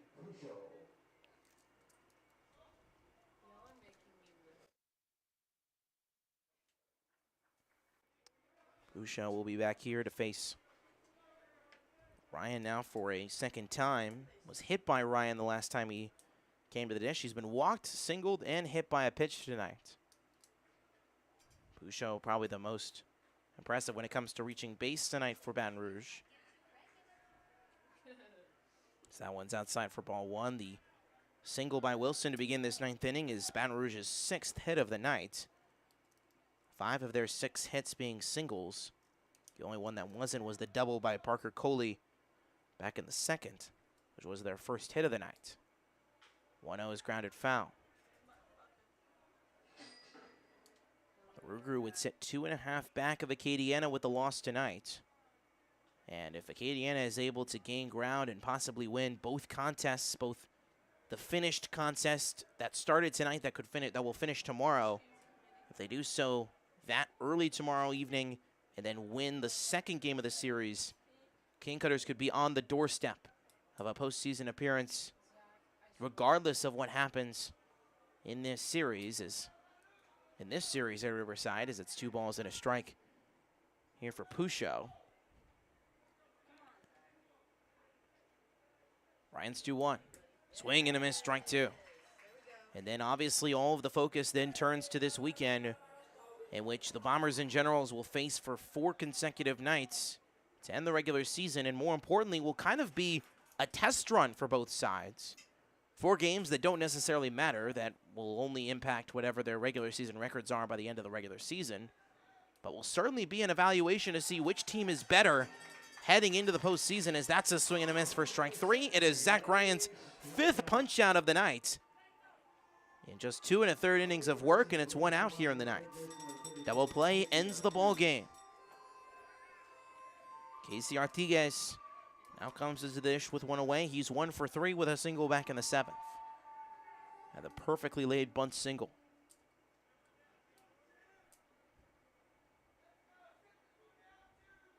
First pitch. Ryan gets one and is fouled off by Artigues. For these Generals, it will be fairly interesting to see how they approach the Bombers series. Considering the 4 games, as I mentioned, they don't matter when it comes to seeding. Both teams know where they will be playing for games 1, 2, and 3. But it will certainly be, when it comes to, as that's a swing and a miss for strike 2, it will certainly be an interesting 4-game stretch between the 2 sides, who may or may not be using pitchers that may be used in that postseason series, particularly that Thursday game, which will be, of course, in Bryan College Station Thursday, Friday, before it returns to Riverside Saturday, Sunday, as the 0-2 is low, ball 1.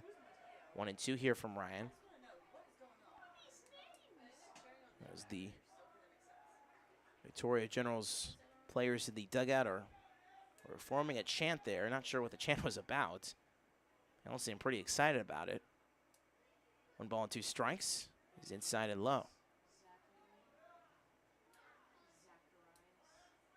As we mentioned, a Victory tonight will make it now a 9th time in franchise history. The Victoria Generals will have won 30 or more games in the regular season. Back-to-back seasons of 30-plus wins. 2-2. Inside and low.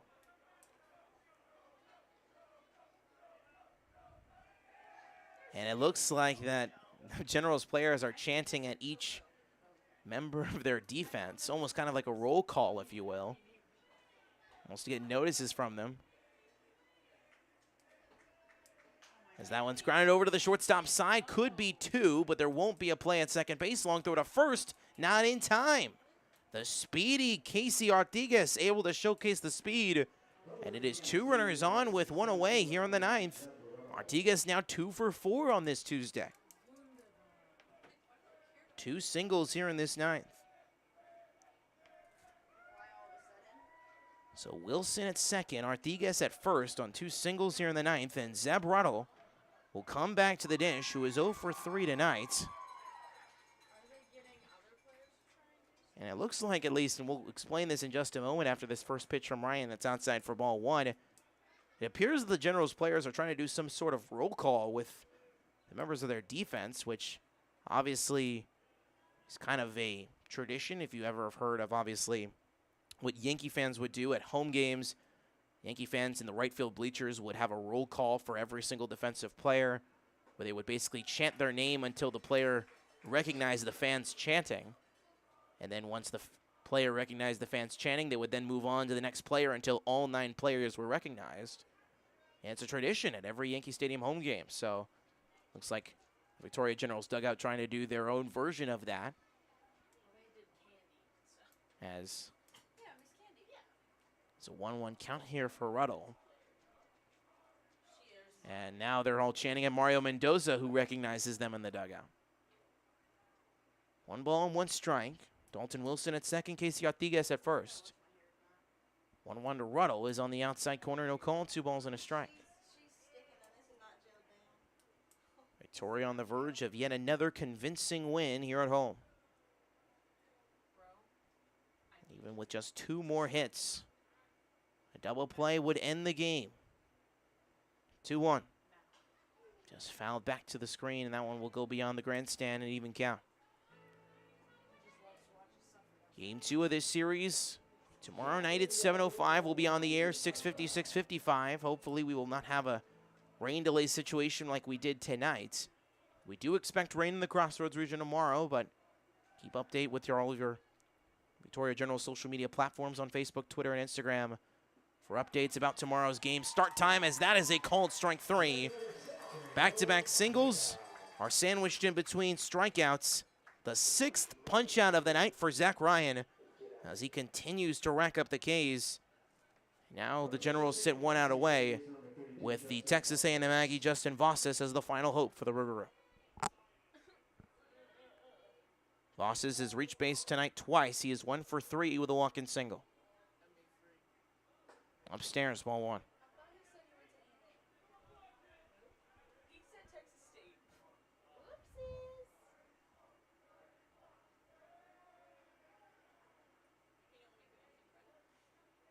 One and 0 from Vosses. High fly ball to left center. Whitfield's underneath, and he should be able to make the catch. He's calling for it. He makes the catch. The ball game is over.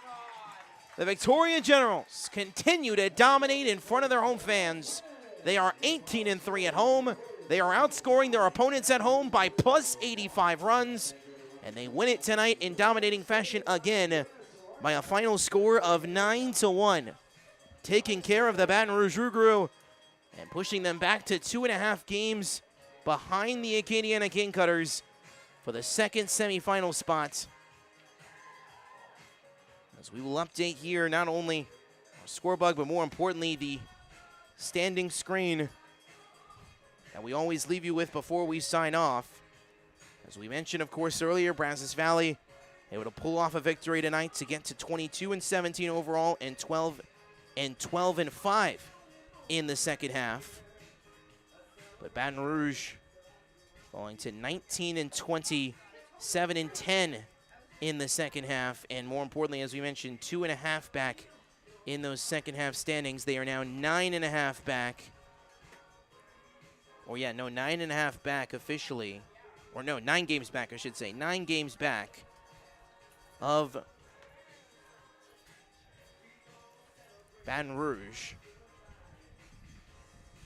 Or of Victoria, I should say, in the overall standings. We'll at least show you this here. The Victoria Generals overall improved to 30-12.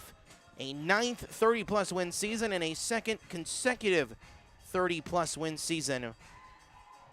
As now we will show you at least what the standings currently sit right now. You see, obviously, where we sit on the Texas side, 30-12, 14-5 in the second half. Sitting still 6.5 ahead of Brazos Valley in the Texas division, but more importantly, Louisiana falls to 19-20. They are 2.5 back. Acadiana technically is now half a game back of Baton Rouge now, as Brazos Valley, or as Baton Rouge, I should say, is now technically, well, let's do the math here, 30-12, 29-13, 18-14, 17-15, 16-16, but now we're technically 19-20, so they should be, they came in tonight 8.5 games back. Now they are 9 games back of the Victoria Generals, and as you can see, some Generals players having a little bit of a mob over on that third base side, celebrating their 30th victory of the summer, and 14-5 in the second half. Well, before we leave, we'll of course give you the final totals, as we do for every ball game here at Riverside Stadium for your Victoria Generals. As the final totals should have been posted by now, and they have. 3 hours and 22 minutes was the time of game for this one. Victoria, 9 runs on 8 hits, no errors, leaving 8 runners on base. Baton Rouge, 1 run on 7 hits and 2 errors, leaving 10 runners on base. The winning pitcher tonight, Braylon Owens, is your winning pitcher tonight in just 2 innings in his start, pitching just 1 hit and striking out 3.